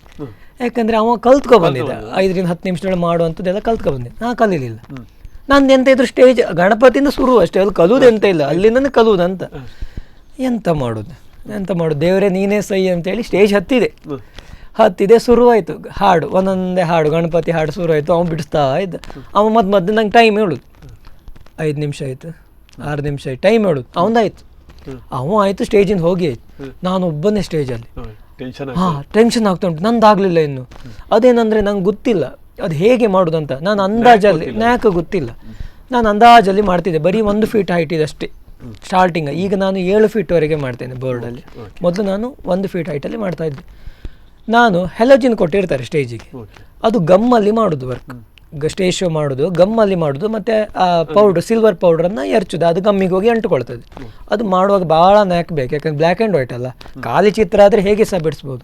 ಬ್ಲ್ಯಾಕ್ ಆ್ಯಂಡ್ ವೈಟು ಶೇಡ್ ಮಾತ್ರ ಇರ್ತದಲ್ಲ, ಅದು ನಮಗೆ ಗೊತ್ತಿರಬೇಕು ಎಲ್ಲಿ ಮಾತ್ರ ಟಚ್ ಮಾಡಬೇಕಂತ. ಗಮ್ಮತ್ತೇನೆಂದರೆ ಆ ಲೈಟ್ ಫೋಕಸ್ಸಿಗೆ ಅದು ಗಮ್ ಡ್ರೈ ಆಗ್ತದೆ. ನಾವು ಮೇಲೆ ಮಾಡಿ ಕೆಳಗೆ ಬರುವಾಗ ಮೇಲೆ ಡ್ರೈ ಆಗಿರ್ತದೆ. ಅದಕ್ಕೆ ನಾವು ಡ್ರೈ ಆಗದಿದ್ದಾಗ ಅಷ್ಟು ಸ್ಪೀಡಾಗಿ ವರ್ಕ್ ಮಾಡಬೇಕು ಒಂದು. ಎರಡನೇದಾಗಿ ಎಲ್ಲಿ ಟಚ್ ಆಗಿದೆ ಅಂತ ಸಹ ಕೆಲಸ ಎಲ್ಲ ಗೊತ್ತಾಗೋದಿಲ್ಲ. ಈ ನಮ್ಮನಿ ಲೈಟ್ ಹಾಕೋತಿಗೆ ಎಲ್ಲ ಟಚ್ ಆಗಿದೆ ಗೊತ್ತಾಗ್ತಿಲ್ಲ, ಯಾಕಂದರೆ ಬ್ಲ್ಯಾಕ್ ಕಲರ್ ಬಟ್ಟೆ ಅಲ್ಲ. ಹಾಗೆ ಎಂತೆಲ್ಲ ಮಾಡಿ ಮಾಡ್ತಾ ಇದ್ದೆ. 6 ನಿಮಿಷ ಆಯಿತು, 7 ನಿಮಿಷ ಆಯಿತು, 10 ನಿಮಿಷ ಆಯಿತು, 2 ಸಾಂಗ್ ಮುಗೀತು, 3ನೇ ಸಾಂಗ್ ಸ್ಟಾರ್ಟ್ ಆಯಿತು. ಎಲ್ಲ ಓ ಅಂತ ಶುರು ಮಾಡಿದ್ರು. ಇವನ ಹತ್ರ ಆಗಲಿಲ್ಲ, ಮರ್ಯಾದೆ ತೆಗ್ದೆ ಈಗ. ಕೊನೆಯದಾಗಿ ಹಾಕಿಬಿಟ್ಟೆ ಗಣಪತಿ ಹೆಸರು ಹೇಳಿ, ಅದು ಸಕ್ಸಸ್ ಆಯಿತು. ಒಳ್ಳೆ ಗಣಪತಿ. ಹಾಂ, ಅದು ಸಕ್ಸಸ್ ಆಯಿತು. ಅಂದರೆ ನಾನು ಹಾಗೆ ಮಾಡಿದೆ ಅಂತ ನನಗೆ ಸಹ ಗೊತ್ತಿಲ್ಲ, ದೇವರೇ ನೀನೇ ಅಂತೇಳಿ ಹಾಕಿದೆ. ಯಾಕಂದ್ರೆ ಚಾಲೆಂಜ್ ತಗೊಂಡಿದ್ದೆ. ಅದು ಏನೂ ಕಲಿಯದೆ ಸ್ಟೇಜಿಗೆ ಹತ್ತಿ, ಏನೂ ಪ್ರಾಕ್ಟೀಸ್ ಇಲ್ಲದೆ ಹಿಂದಿನ ದಿವಸ ಏನೂ ಮಾಡಲಿಲ್ಲ. ಈಗ ಕಾರ್ಯಕ್ರಮ ಶುರು ಅಂದರೆ ಒಂದು ಅರ್ಧ ಗಂಟೆ ಮೊದಲು ಅಣಿಸೋದು ನಾನು ಬೋರ್ಡಿಗೆ, ದೇವ್ರ ನೀವು ಮಾಡಬೇಕಷ್ಟೇ, ಒಂದೇ ಏನೋ ಒಂದು ಮಾಡಬೇಕು, ಇಲ್ಲಿಂದ ಶುರು ಆಗಬೇಕು. ಮತ್ತೆ ಅಂದರೆ ಆ ಗಣಪತಿಯನ್ನೇ ನಂಬ್ಕೊಂಡು ಎಲ್ಲವೂ ಅಲ್ಲಿಂದ ಸ್ಟಾರ್ಟ್ ಆಗ್ಬೇಕಾದ್ರೆ ಬಹುಶಃ ನೀವು ಅದನ್ನು ಕಂಟಿನ್ಯೂ ಮಾಡ್ಬೇಕಾದ್ರೆ ಅಲ್ಲಿಂದ ಸ್ಟಾರ್ಟ್ ಆಗಲೇಬೇಕಲ್ಲ ಹಾಗೆ. ಆದ್ರೆ ನಮ್ಮ ಸ್ಟಾರ್ಟಿಂಗ್ ಪಾಯಿಂಟ್ ಅಲ್ಲ. ಹಾಗಾಗಿ ಗಣಪತಿ ಅಂತೇಳಿ ಹಾಕಿದೆ, ಅದು ಒಳ್ಳೆ ಸಕ್ಸಸ್ ಆಯ್ತು. ಅಂದ್ರೆ ಲೇಟ್ ಆದ್ರೂ ಕೂಡ ಚಂದ ಮಾಡಿದ ಅಂತೇಳಿ ಎಲ್ಲ ಸಿಕ್ಕಿ. ಫಸ್ಟ್ ಅಲ್ವಾ ನಾವು ಅನುಭವನೇ ಇಲ್ಲ. ಈಗ ಅದರ 10 ನಿಮಿಷ ಈಗ 3 ನಿಮಿಷಕ್ಕೆ ಇಳಿದಿರ್ಬೋದು ಅಲ್ವಾ? ಹೌದು. ನಂತರ ಅಲ್ಲಿ ನೋಡಿದವರೊಬ್ರು ಅಕ್ಷತಾ ಗಿರೀಶ್ ಅಂತ ಹೇಳಿ, ನಮ್ಮ ಊರಿನವರವರು. ಅವರು JCI ಇಂಥ ಇದರಲ್ಲೆಲ್ಲ ಸಂಸ್ಥೆಯಲ್ಲೆಲ್ಲ ಇದ್ದಾರೆ. ಹಾಗೆ ಅವ್ರು ಏನು ಮಾಡಿದ್ರು ಅಂದರೆ ಫಸ್ಟ್ ಕಾರ್ಯಕ್ರಮ ನಂದಲ್ಲಿಗೆ ಮುಗೀತು ಅಂತ, ನಮ್ದಿನ್ನು ದೇವರೇ ಗತಿ, ಇನ್ನೇನಾರು ಆದರೆ ಹೊರಗಡೆ ಚಾನ್ಸ್ ಗೊತ್ತಿಲ್ಲ. ಅವ್ರು ಏನು ಹೇಳಿದ್ರು, ಒಂದು ನಮ್ಮದೊಂದು JCI ಒಂದು ಕಾರ್ಯಕ್ರಮ ಇದೆ, ಅಲ್ಲಿ ಮಾಡ ಅಂತ ಹೇಳಿದೆ. ಸ್ವಲ್ಪ ದೊಡ್ಡದು ಮಾಡಿದೆ ಬೋರ್ಡ್, ಸ್ವಲ್ಪ ಧೈರ್ಯ ಬಂತಲ್ಲ, ಗಣಪತಿ ಆಯಿತು. ನೆಕ್ಸ್ಟ್ ಇನ್ನು ಅಲ್ಲಿ ಸಹ ಗಣಪತಿದೇ ಫೋಟೋ ಮಾಡಲಿಕ್ಕಿತ್ತು. ನೆಕ್ಸ್ಟ್ ಆಯಿತು. ಅದಾದ ನಂತರ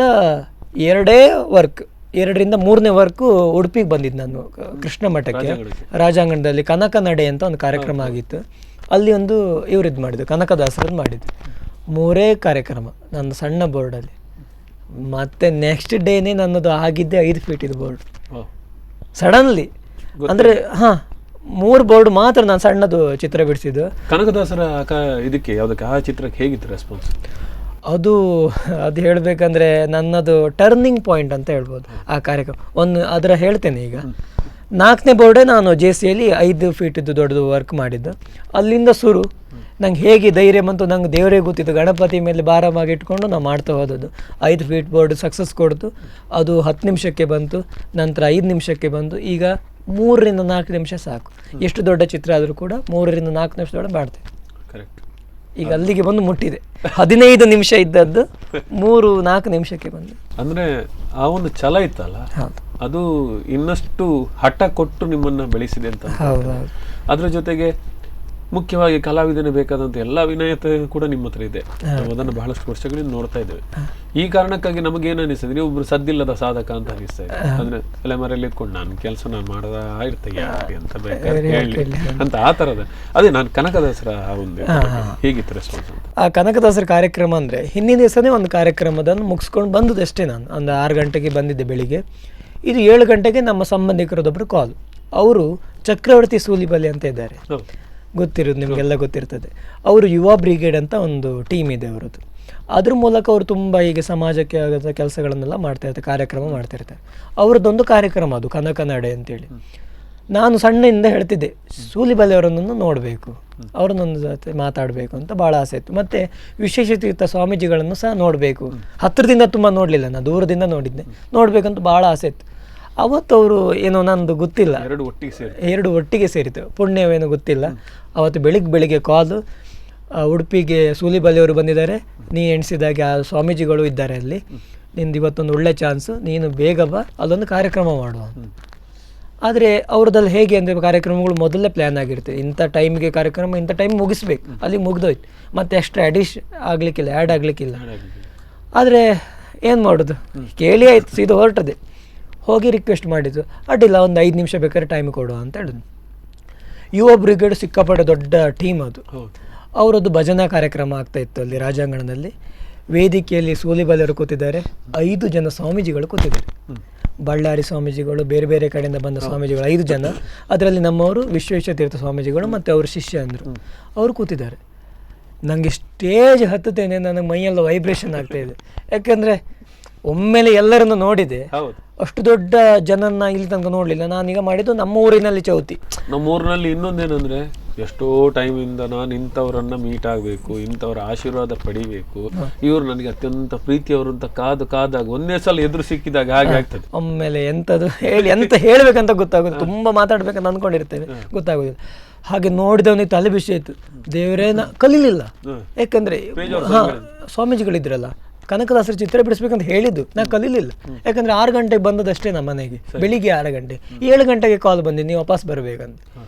ನಾ ಎಂತ ಮಾಡಲಿ, ಕಲೀಲಿಲ್ಲ, ನಾ ಹೇಗೆ ಬಿಡಿಸು ಕನಕದಾಸರ ಚಿತ್ರವನ್ನು? ಎಂತಾದ್ರು ಸ್ವಲ್ಪ ಆದರೂ ಒಂದು ಪ್ರಾಕ್ಟೀಸ್ ಅಂತ ಬೇಕು, ಗೊತ್ತಲ್ಲ. ಎಂತ ಮಾಡೋದು ದೇವರೇ, ಇರಲಿ ಏನೋ ನಡೆಸ್ತಾನೆ ಅಂತೇಳಿ ಸೀದಾ ಬಂದೆ ಸ್ಟೇಜ್ ಹತ್ತಿದೆ. ಜನ ಸಾಗರ ನೋಡಿ ತಲೆ ಬಿಸಿ ಆಯ್ತು ನನಗೆ. ಅಂದರೆ ಇಲ್ಲಿ ತನಕ ನಾನು ಅಷ್ಟು ಜನರನ್ನು ಎಲ್ಲಿ ನೋಡಲಿಲ್ಲ.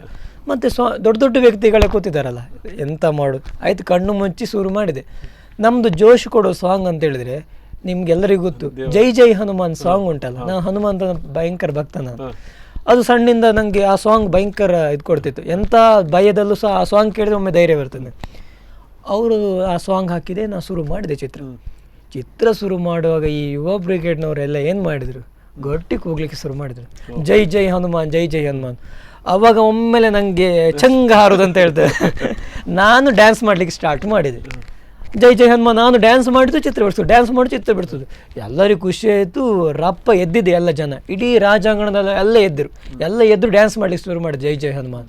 ಅಂದರೆ ಇಲ್ಲಿ ತನಕ ಅದು ನನ್ನ ಕಾರ್ಯಕ್ರಮದಲ್ಲಿ ಇಷ್ಟು ಸಪೋರ್ಟ್ ಕೊಟ್ಟದ್ದು ಎಲ್ಲೂ ಇಲ್ಲ, ಮರೀಲಿಕ್ಕೆ ಅಂದ್ರೆ ಹೇಳಿ. ನನ್ನ ಟರ್ನಿಂಗ್ ಪಾಯಿಂಟ್ ಅಂದರೆ ಅವರ ಜೋಶಿಗೆ ನಂಗೆ ಒಳಗಡೆಯಿಂದ ಫೀಲ್ ಆಗ್ತಾ ಉಂಟು, ನಾನು ಮಾಡಿದ ಚಿತ್ರ ಕಮ್ಮಿ ಆಗ್ತದಾ, ಇವರು ಇಷ್ಟು ಸಪೋರ್ಟ್ ಮಾಡುವಾಗ ನಾನು ಮಾಡಿದವರಿಗೆ ಸಾಕಾಗ್ತದೆ. ಅಲ್ಲೊಂದು ಆಕಾರಗಳು ಬರ್ತಾನೆ ಇತ್ತಲ್ಲ, ಆಕಾರ ಬರ್ತಾ ಇತ್ತು. ನನಗೆ ಇನ್ನೂ ಬೇಕಿತ್ತೇನೋ, ಇನ್ನೂ ಕೊಡಬೇಕಿತ್ತೇನೋ, ನನ್ನ ಸಾಕಾಗ್ತದೆ, ನಂದು ಕಮ್ಮಿ ಆಗ್ತಿತ್ತೇನೋ, ಅಂದರೆ ಇಷ್ಟು ನನ್ನ ಮೇಲೆ ಇಷ್ಟಪಟ್ಟಿದ್ದಾರಲ್ಲ. ಏನೋ ಇರಲಿ, ಮಾಡಿದೆ ಅಂತೂ ಕೊನೆಯದಾಗಿ ಫಿನಿಶಿಂಗ್ ಆಗುವ ಲೈಟ್ ಆಫ್ ಆಯಿತು. ನಾನು ಹಾಕಿದ ನಂತರ ಎಲ್ಲರಿಗೂ ಖುಷಿ ಆಯ್ತು, ಗಟ್ಟಿ ಕೂಗಿದ್ರು. ಲೈಟ್ ಆನ್ ಆಯ್ತು. ಅದು ಹೇಗೆ ಗೊತ್ತಿಲ್ಲ, ಕರೆಂಟ್ ಆಫ್ ಆಯ್ತು, ರಪ್ಪ ಆನ್ ಆಯ್ತಪ್ಪ. ಕನಕದಾಸರು ಬಂದಾಯ್ತು, ಎಲ್ಲರಿಗೂ ಖುಷಿ ಆಯಿತು. ಮತ್ತು ಸ್ಟೇಜಲ್ಲಿ ಸೂಲಿಬಲ್ಲಿ ಅವರೆಲ್ಲ ನೋಡಿದರು. ಟರ್ನಿಂಗ್ ಪಾಯಿಂಟ್ ಏನು ಗೊತ್ತಾ, ಇದರಲ್ಲಿ ಮೇಯ್ನ್ ವರ್ಕ್ ಅಂದರೆ ಹೇಳಿದ್ರೆ ಇದೆ, ಸ್ವಾಮೀಜಿಗಳು ಯಾವತ್ತು ಸ್ಟೇಜಲ್ಲೇ ಇರ್ತಾರೆ. ನಾವು ಅಲ್ಲಿ ಹೋಗಿ ನಮಸ್ಕಾರ ಮಾಡಬೇಕು, ಏನಾದ್ರು ಕೊಡೋದಾದ್ರೆ ಅಲ್ಲಿಗೆ ಹೋಗಿ ಕೊಡಬೇಕು. ಇದು ಸ್ವಾಮೀಜಿಗಳಿಗೆ ಅವರದ್ದೇ ಆದಂಥ ಒಂದು ಗೌರವ. ಅವತ್ತು ನೀವು ನಂಬ್ತಿರೋ ಬಿಡ್ತಿರೋ ಗೊತ್ತಿಲ್ಲ, ಪೇಜಾರ ಸ್ವಾಮೀಜಿಗಳು ಎದ್ದು ಬಂದು ನನ್ನ ಚಿತ್ರ ನೋಡಿದ್ರು. ಅದಕ್ಕಿಂತ ದೊಡ್ಡದೇನು ಬೇಕಿನ್ನು? ಸೋಲಿಬೈರು ಅವತ್ತೇ ಹೇಳಿದ್ರು, ಇದಕ್ಕಿಂತ ನಾ ಇನ್ನೇನು ಹೇಳಲಿಕ್ಕಾಗೋದಿಲ್ಲ. ಸ್ವಾಮೀಜಿಗಳು ಯಾವತ್ತವ್ರು ಎದ್ದು ಬಂದು ನೋಡಿದ್ದೀನಿ ನೀನು ಕೇಳಿದ್ರು.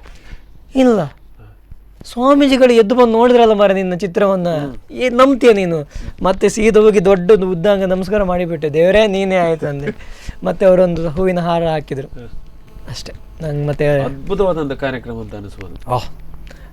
ಅಂದ್ರೆ ಸಾಧ್ಯ ಇಲ್ಲ, ಅದು ಸ್ಟಾರ್ಟಿಂಗ್ ಅಲ್ಲೇ ಒಂದು ದೊಡ್ಡ ತಿರುವು ಸಿಕ್ಕಿದ್ದು ನಂಗೆ. ಸ್ಟಾರ್ಟಿಂಗ್ ಅಲ್ಲೇ ಒಂದು 4-5 ಕಾರ್ಯಕ್ರಮ ಆದದಷ್ಟೇ ನಂಗೆ ಅಷ್ಟೊತ್ತಿಗೆ. ದೊಡ್ಡ ತಿರುವೇ ಈ ಕಾರ್ಯಕ್ರಮ. ಅಲ್ಲಿಂದ ದೊಡ್ಡ ಸಾಗರಕ್ಕೆ ಹೋದೆ, ಯುವ ಬ್ರಿಗೇಡ್ ಅಂತ ಒಂದು ಕಾರ್ಯಕ್ರಮಕ್ಕೆ ಹೋದೆ. ಅವರ ಹೆಚ್ಚಿನ ಕಾರ್ಯಕ್ರಮಗಳಲ್ಲಿ ನನಗೆ ಕರಿತಾ ಹೋದರು ಸೋಲಿಬಲ್ಲಿ ಅವರು. ಅವರೊಟ್ಟಿಗೆ ಒಂದು 2-3 ವರ್ಷ ತಿರುಗಾಟ ಮಾಡಿದೆ. ತುಂಬ ಒಂದು ಕರ್ನಾಟಕ ರಾಜ್ಯದ ಸುತ್ತಮುತ್ತ ಹೆಚ್ಚಿನ ಕಡೆ ಅವರು ನನ್ನ ಕರ್ಕೊಂಡು ಹೋದರು, ಕಾರ್ಯಕ್ರಮ ತೆಗೆದುಕೊಟ್ರು. ತುಂಬ ಪ್ರಚಾರ ಸಿಕ್ತು. ಹಾಗೆ ಕಲಾವಿದ ಸರಣಿ ಕಾರ್ಯಕ್ರಮದ ನೂತನ ಸಂಚಿಕೆ ಕಲಾಮಹಿ, ಇದರಲ್ಲಿ ಒಂದು ಸಣ್ಣ ವಿರಾಮದ ಬಳಿಕ ಮತ್ತೆ ಒಂದಷ್ಟು ಮಾತುಕತೆಗಳನ್ನು ಮಾತಾಡೋದಕ್ಕಿದೆ.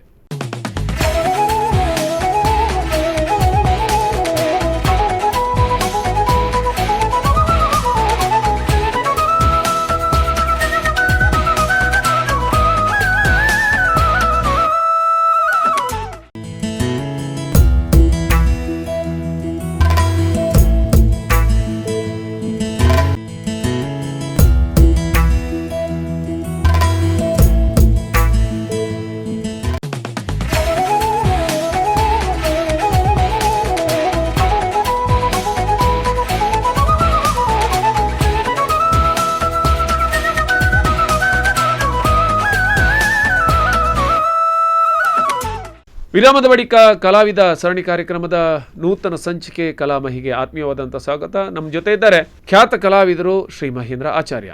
ನಿಮ್ಮದು ಕೇವಲ ಒಂದು ಚಿತ್ರ ಅಂತಲ್ಲ, ನೀವು ತುಂಬ ಇದರಲ್ಲಿ ಯಾವ್ದು ಮೊಮೆಂಟ ಮಾಡಿಬಿಟ್ಟು ಸ್ಮರಣಿಕೆ ಮಾಡೋದ್ರಲ್ಲಿ ಸುಮಾರು ಐಡಿಯಾಗಳನ್ನು ತಂದಿದ್ರಿ. ಅದು ಹೇಗೆ, ಯಾವುದೆಲ್ಲ ಐಡಿಯಾಗಳು?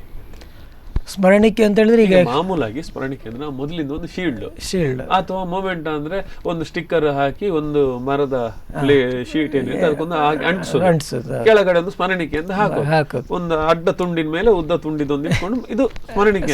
ಇದನ್ನು ಬಿಟ್ಟು ಹೊಸತನವನ್ನ ನೀವು ಸೃಷ್ಟಿ ಮಾಡಿದ್ರೆ ಹೇಗೆ? ಹೊಸತನ ಅಂತ ಹೇಳಿದ್ರೆ ಈಗ ಕೆಲವರು ಯಾವುದೋ ಒಂದು ವ್ಯಕ್ತಿಗಳನ್ನು ಸ್ಟೇಜಿಗೆ ಕರೆದಿರ್ತಾರೆ, ಇಂಥ ಒಬ್ಬ ವ್ಯಕ್ತಿ ಮೇಯ್ನ್ ಆಗಿ ಬರ್ತಾರೆ, ಅವರದ್ದೇ ಮೂರ್ತಿ ಮಾಡಿದರೆ ಹೇಗೆ ಅಂತ ಆ ಥರ. ಅಂದರೆ ಅವ್ರಿಗೆ ಯಾವ ಮೆಮೆಂಟ್ ಅಂದರೆ ಯಾರು ವ್ಯಕ್ತಿ ಬಂದರೂ ಅವರದ್ದೊಂದು ಲೋಗೋ ಹಾಕಿ ಒಂದು ಮೆಮೆಂಟೋ ಕೊಟ್ಟಿರ್ತಾರೆ.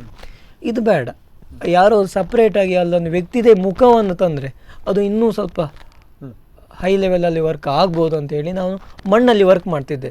ಯಾರ್ದಾದ್ರು ಮೂರ್ತಿ ಹೇಳಿದ್ರೆ ಇಂಥವ್ರೊಬ್ಬರು ಬರ್ತಾರೆ ಅಂತೇಳಿ ಅವ್ರದ್ದೇ ಮೂರ್ತಿ ಮಾಡೋದು ಮಣ್ಣಲ್ಲಿ, ಮತ್ತು ಫೈಬರಲ್ಲಿ ಹಚ್ಚಿ ತೆಗೆಯೋದು. ಫೈಬರ್ ಇದು ಮೆಮೆಂಟೋ ಮಾಡ್ತಾ ಬಂತು, ಮರದ ಇದ್ದದ್ದು ಫೈಬರ್ಗೆ ಕನ್ವರ್ಟ್ ಆಯಿತು.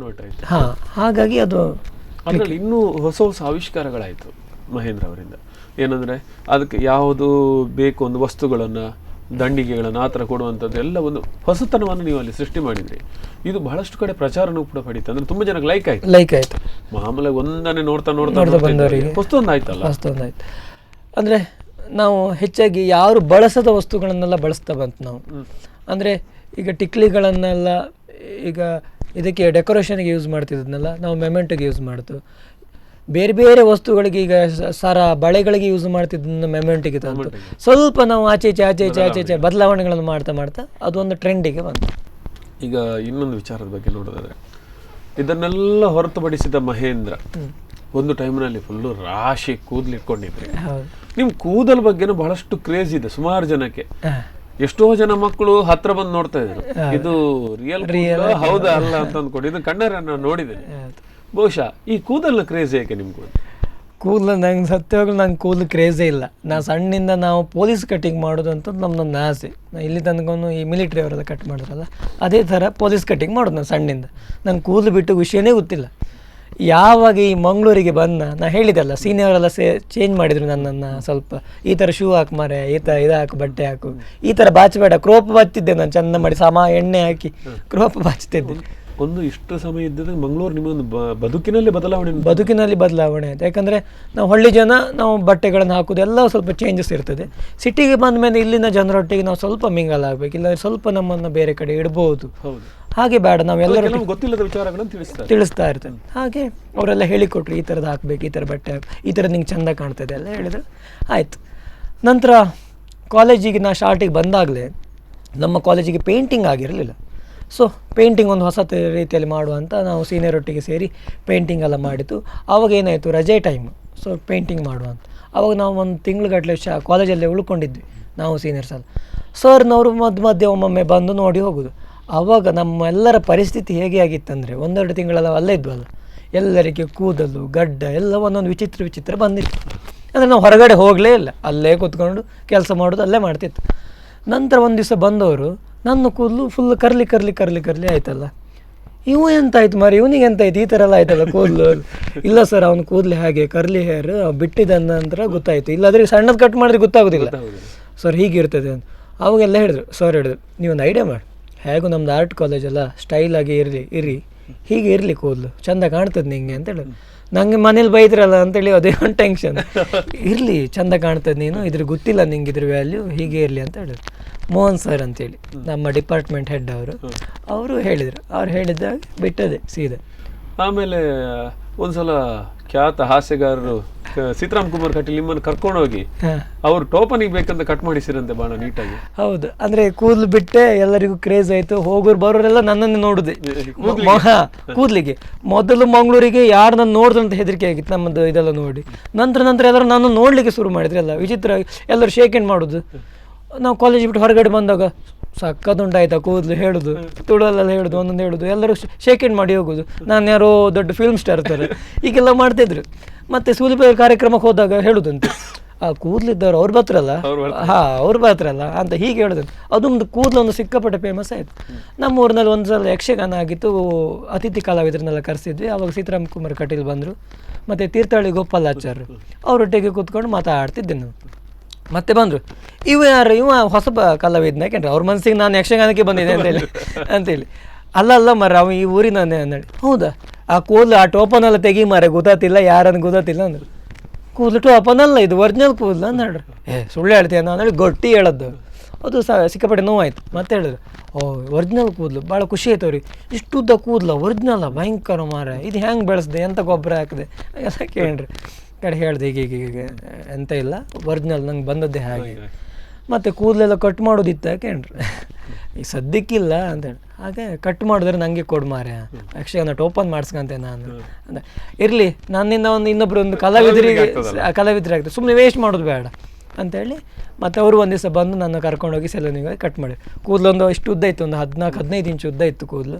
ಅದ್ಭುತವಾದ ಅನುಭವ ಕೂದಲು ಅಂದರೆ ಕೂದಲಿಗೂ ಸಹ ಅಷ್ಟು ವ್ಯಾಲ್ಯೂ ಇತ್ತು ಅಂತ ನಂಗೆ ಗೊತ್ತಿಲ್ಲ. ಅದು ಬಹಳಷ್ಟು ಸುಮಾರು ಜನ ಹೇಳ್ತಾರೆ, ನಮಗೆಲ್ಲ ಅದೇ ಅಪ್ಲೈ ಆಗುತ್ತೆ. ಏನಂದ್ರೆ ಕೂದಲದ ಬೆಲೆ ಗೊತ್ತಾಗೋದು ಅದು ಉದುರ್ಲಿಕ್ಕೆ ಶುರು.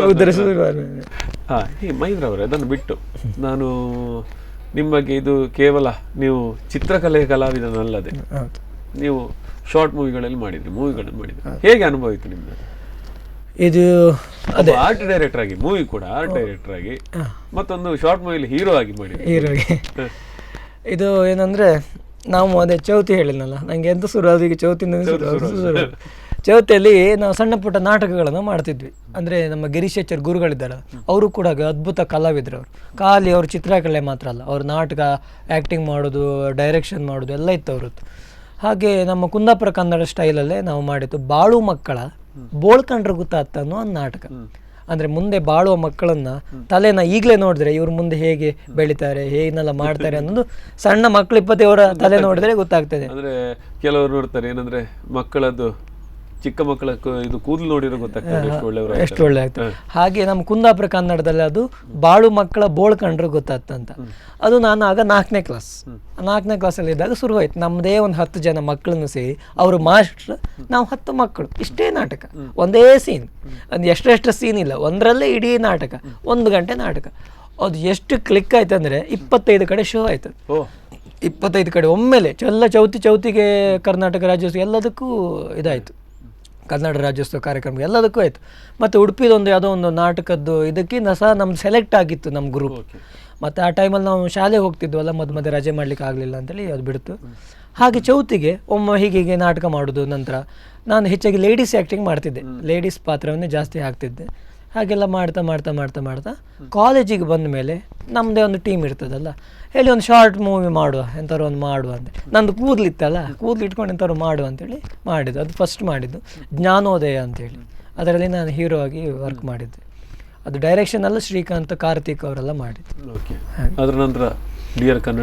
ಅದರ ನಂತರ ಈಗ ಡಿಯರ್ ಕನ್ನಡ ಅಂತ, ಅದಿನ್ನೂ ರಿಲೀಸ್ ಆಗಲಿಲ್ಲ, ಅದು ಕೂಡ ಒಂದು ಶಾರ್ಟ್ ಮೂವಿ.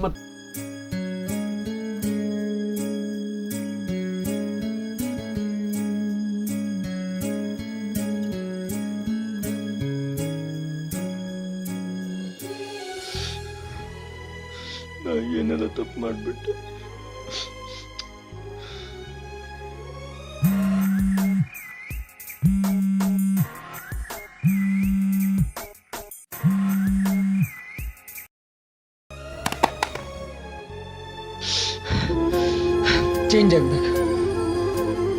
ಚೇಂಜ್ ಆಗ್ಬೇಕಂದ್ರೆ ಮಾಡೋ ತಪ್ಪನ್ನೆಲ್ಲ ಬಿಟ್ಬಿಡ್ಬೇಕು, ಏನಾದರೂ ಸಾಧನೆ ಮಾಡಲೇಬೇಕು.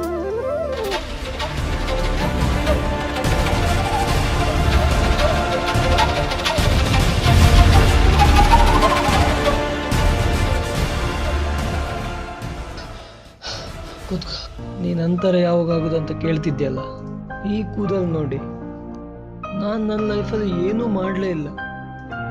ಈ ಫ್ಯಾಷನ್, ಲವ್, ಇದ್ಯಾವುದು ನಮ್ಮ ಜೀವನದಲ್ಲಿ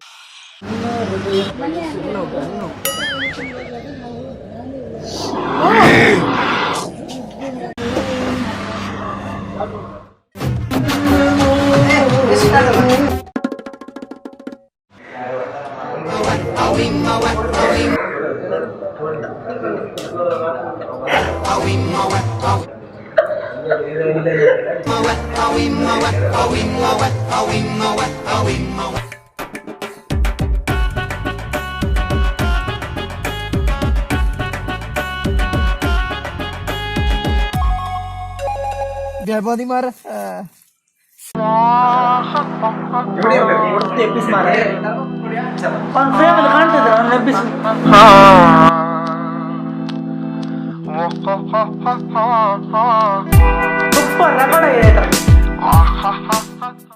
ಕತ್ತಲೆ ಕೋಣೆ ಮೂವಿಗೆ ಒಂದು ಆರ್ಟ್ ಸಹಾಯ ಮಾಡಿದರೆ ಹೇಗೆ?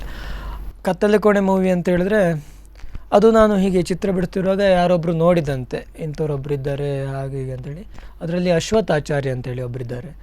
ಅವರು ನಮ್ಮದು ನೋಡಿದ್ದು, ಅಂದರೆ ಇಂಥದ್ದೆಲ್ಲ ವರ್ಕ್ ಮಾಡ್ತಾನೆ ಇವನನ್ನು ಸೇರಿಸುವ ಆರ್ಟ್ ಡೈರೆಕ್ಷನಿಗೆ ಅಂತ. ಹಾಗೆ ಒಮ್ಮೆಲೆ ಹೋದೆ ನಾನು, ಡೈರೆಕ್ಷನ್ ಟೆಸ್ಟ್ ಮಾಡಲಿಕ್ಕೆ ಕರೆದ್ರು ಅವರು. ಒಂದು ಚಿತ್ರ ಬಿಡಿಸು ಅಂತ ಹೇಳಿದ್ರು, ಚಿತ್ರ ಎಲ್ಲ ಬಿಡಿಸಿ ತೋರಿಸ್ದೆ, ಖುಷಿ ಆಯಿತು ಅವರಿಗೆ. ಹೊಸ ಟೀಮ್ ಅವರದ್ದು, ಸಂದೇಶ್ ಶೆಟ್ಟಿ ಹಾಜ್ರಿ ಅಂತೇಳಿ ಅವ್ರು ಮಾಡಿದ್ದು. ಹಾಗೆ ಹೊಸ ಟೀಮು ಒಂದು ಮಾಡುವ ಅಂತೇಳಿ, ಹಾಗೆ ಫಸ್ಟ್ ಟೈಮ್ ಒಂದು ಆರ್ಟ್ ಡೈರೆಕ್ಷನ್ ಆಗಿ ಒಂದು ದೊಡ್ಡ ಮೂವಿಗೆ ಮಾಡಿದ್ದು ಫಸ್ಟ್ ಟೈಮ್.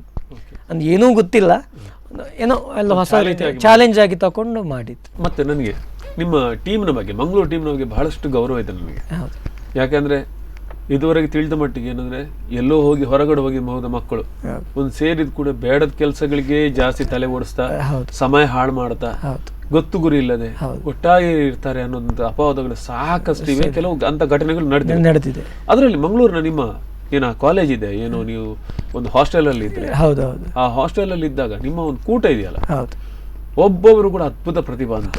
ಅದು ಹೇಗಿತ್ತು ಅಲ್ಲಿ ನೆನಪು ನಿಮಗೆ? ಅಂದರೆ ನಾನು ಸ್ಟಾರ್ಟಿಂಗಲ್ಲಿ ಕುಂದಾಪುರದಲ್ಲಿ ಅಂದರೆ ಈಚೆಯಿಂದ ಬಂದವಂತ ಹೇಳಿದ್ರೆ ನಾನು ಮಾತ್ರ. ನಮ್ಮದು ಹೊಸತಾಗಿ ನನಗೆ ಹಾಸ್ಟೆಲ್ ಜೀವನ ಎಲ್ಲ ಗೊತ್ತಿರಲಿಲ್ಲ. ಮತ್ತು ಹೋದೆ, ನಾವು ಕುಂದಾಪುರ ಭಾಷೆ ಮಾತಾಡೋದಲ್ಲ, ಸ್ವಲ್ಪ ಎಲ್ಲ ನಗಾಡ್ತಿದ್ರು, ಗಮ್ಮತ್ತು ಮಾಡ್ತಿದ್ರು.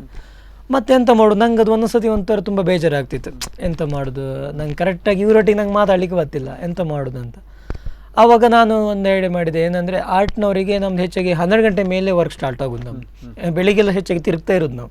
12 ಗಂಟೆ ನಂತರ ಏನೋ ಒಂದು ಹೊಸತು. ಈಗ ಕೆಲವರಿಗೆ ಹೆಚ್ಚಿನ ಡೈರೆಕ್ಟ್ನವರಿಗೆಲ್ಲ ಟಾಯ್ಲೆಟಲ್ಲಿ ಕೂತಾಗ ಒಂದೊಂದು ಐಡಿಯಾಗಳು ಬರೋದು, ಇಂಥದ್ದೆಲ್ಲ ಇರ್ತದಲ್ಲ. ನಮಗೂ ಅದೇ ಥರ ಅಲ್ಲಿ ಕೂತಾಗೂ ಒಂದೊಂದು ಐಡಿಯಾ ಬರ್ತದೆ. ಹಾಗೆ 12 ಗಂಟೆ ನಂತರ ನಮ್ಗೆ ಭಯಂಕರ ಇಂಟ್ರೆಸ್ಟ್ ಬರೋದು ಆರ್ಟ್ ವರ್ಕ್ ಮಾಡೋ. ಆವಾಗ ಮೇಯ್ನ್ ಏನಂತ ಹೇಳಿದ್ರೆ ಯಾರದು ಗಲಾಟೆ ಇರೋದಿಲ್ಲ, ಏನು ಎಲ್ಲರೂ ಮಲಗಿರ್ತಾರೆ, ಒಂದು ಸೈಲೆನ್ಸ್, ಒಳ್ಳೆ ವರ್ಕಿಂಗ್ ಪ್ರೊಸೆಸ್ ನಡೀತದೆ. ಆವಾಗ ಏನು ಮಾಡಲಿ, ನಾನೊಬ್ಬ ಸರ್ ಹತ್ರ ಹೇಳಿದೆ, ವಾರ್ಡನ್ ಹತ್ರ, ಸರ್ ನಂಗೆ ಸಪ್ರೇಟ್ ರೂಮ್ ಬೇಕು, ಯಾಕೆ ನಾವು 12 ಗಂಟೆ ನಂತರ ವರ್ಕ್ ಮಾಡೋದು. ಮತ್ತು ತುಂಬ ನಾವು ವರ್ಕ್ ಶುರು ಮಾಡಿದೆ ಗೊತ್ತಲ್ಲ, ನಮ್ದು ಫುಲ್ ಕಸದ ರಾಶಿ, ಅಲ್ಲೇ ವರ್ಕ್ ಮಾಡೋದು ನಾವು. ಅದು ಕಟಿಂಗ್ ಮಾಡೋದು, ಇದು ಕಟಿಂಗ್ ಕಲ್ಲರು ಅದೆಲ್ಲ ಬೀಳ್ತಾ ಇರ್ತದೆ, ಬೇರೆ ಓದುವವರೆಗೆ ಡಿಸ್ಟರ್ಬ್ ಆಗ್ತದೆ ನಮ್ಮಿಂದ, ಅದಾಗೋದು ಬೇಡ, ನಮಗೊಂದು ಸಪ್ರೇಟ್ ರೂಮ್ ಕೊಟ್ಟು ಬೇಡಿ, ನಾವು ಅಲ್ಲೇ ಇರ್ತೇವೆ ಅಂತ ಹೇಳಿದೆ. ಹಾಗೆ ಸರ್ ನನಗೋಸ್ಕರ ಒಂದು ಸಪ್ರೇಟ್ ರೂಮೇ ಕೊಟ್ಟರು. ಅದೊಂದು ಹಾಳು ಬಿದ್ದಿತ್ತು, ಅದೆಲ್ಲ ನಾವು ಸರಿ ಮಾಡ್ಕೊಂಡು ನಾವು ಅಲ್ಲೇ ಇದ್ದೆ. ಮತ್ತು ಏನು ಮಾಡೋದು, ಇವರೆಲ್ಲ ಹೊಸದಾಗಿ ಬಂದವರು ನನ್ನ ಫ್ರೆಂಡ್ಸ್ಗಳು. ಈಗ ನನ್ನ ಜೂನಿಯರ್ ಇದ್ದಾರಲ್ಲ, ಶ್ರೀಕಾಂತ್ ಅಂತೇಳಿ ಅವನು ನಮ್ಮ ಕುಂದಾಪುರದವನೇ, ಕಾರ್ತಿಕ್ ಅಂತೇಳಿ ಅವನು ಉಡುಪಿಯವನು, ಮತ್ತು ಪ್ರಮೋದ್ ಅಂತೇಳಿ ನಮ್ಮ ಊರಿನವನೇ. ಇವರೆಲ್ಲ 3 ಜನ ನಮ್ಮ ಊರಿನವರು ಬಂದರು. ಒಳ್ಳೆ ಆಯ್ತು ನಿಮ್ದು. ಹಾಂ, ನಂಗೊಂದು ಸ್ವಲ್ಪ ಧೈರ್ಯ ಬಂತು, ನಮ್ಮ ಊರಿನವರೇ ಸಿಕ್ಕರಲ್ಲ, ಸ್ಟ್ರೆಂತ್ ಆಯ್ತಲ್ಲ ಅದು. ಮತ್ತು ಇಲ್ಲಿ ಸೇರಿದವರು ಸಹ ಆರ್ಟ್ ಕಾಲೇಜಿಗೆ ಸೇರಿದರೆ ಅಲ್ಲ, ಅದು ಸಹ ನಂಗೆ ಮತ್ತೆ ಒಳ್ಳೆಯದು.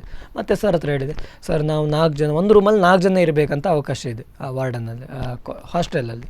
ಸೊ ನಾನು ಹೇಳಿದೆ, ಸರ್ ನಾವು 4 ಜನ ಇದ್ದೇವೆ ಸರ್, ನಮ್ಮ 4 ಜನಿಗೆ ಒಂದು ರೂಮ್ ಕೊಟ್ಟು ಬಿಡಿ, ನಾವೆಲ್ಲ ಆರ್ಟ್ ವರ್ಕ್ನವ್ರೆ, ಬೇರೆಯವ್ರಿಗೆ ಸಮಸ್ಯೆ ಆಗೋದು ಬೇಡ ಅಂತೇಳಿ ಕೊಟ್ಟು. ಆವಾಗ ಊರಿನವರು ಅಂದುಕೊಂಡು ನಮ್ಮದೊಂದು ಶುರುವಾಯ್ತಲ್ಲ, ಹಡಿ ಗಮ್ಮತ್ತೆಲ್ಲ ಶುರುವಾಯಿತು. ಆಮೇಲೆ ನಾವು ಬೇರೆಯವರಿಗಿಂತ ಸ್ವಲ್ಪ ಚೇಂಜಸ್ ಎಂತ ಅಂತ ಹೇಳಿದ್ರೆ, ಆರ್ಟ್ ಬಗ್ಗೆನೇ ಜಾಸ್ತಿ ನಾವು ಐಡಿಯಾ ಮಾತಾಡ್ತಿದ್ವಿ. ಹೀಗೆ ಮಾಡುವ, ಹಾಗೆ ಮಾಡುವ, ಸುಮ್ಮನೆ ನಮ್ಮಂತ್ರ ಮೊಬೈಲ್ ಕ್ಯಾಮ್ರಾಗಳಿತ್ತಲ್ಲ, ಅದನ್ನೆಲ್ಲ ಯೂಸ್ ಮಾಡ್ಕೊಂಡು ಹೊಸ ಒಂದೊಂದು ಸಣ್ಣ ಸಣ್ಣ ಥಿಂಕ್ ಬಂದಾಗ ಒಂದೊಂದು ಐಡಿಯಾ ಮಾಡೋದು, ಒಂದು ಶೂಟ್ ಮಾಡೋದು.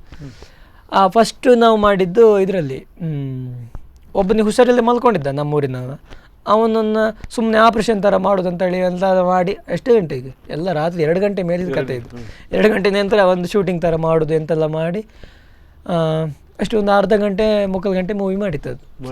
ಅದೇ ಇದೆಲ್ಲ ಮಾಡಲಿಲ್ಲ, ಎಡಿಟಿಂಗ್ ಮಾಡಲಿ, ಪ್ರಯತ್ನ ಮಾಡಿದೆ.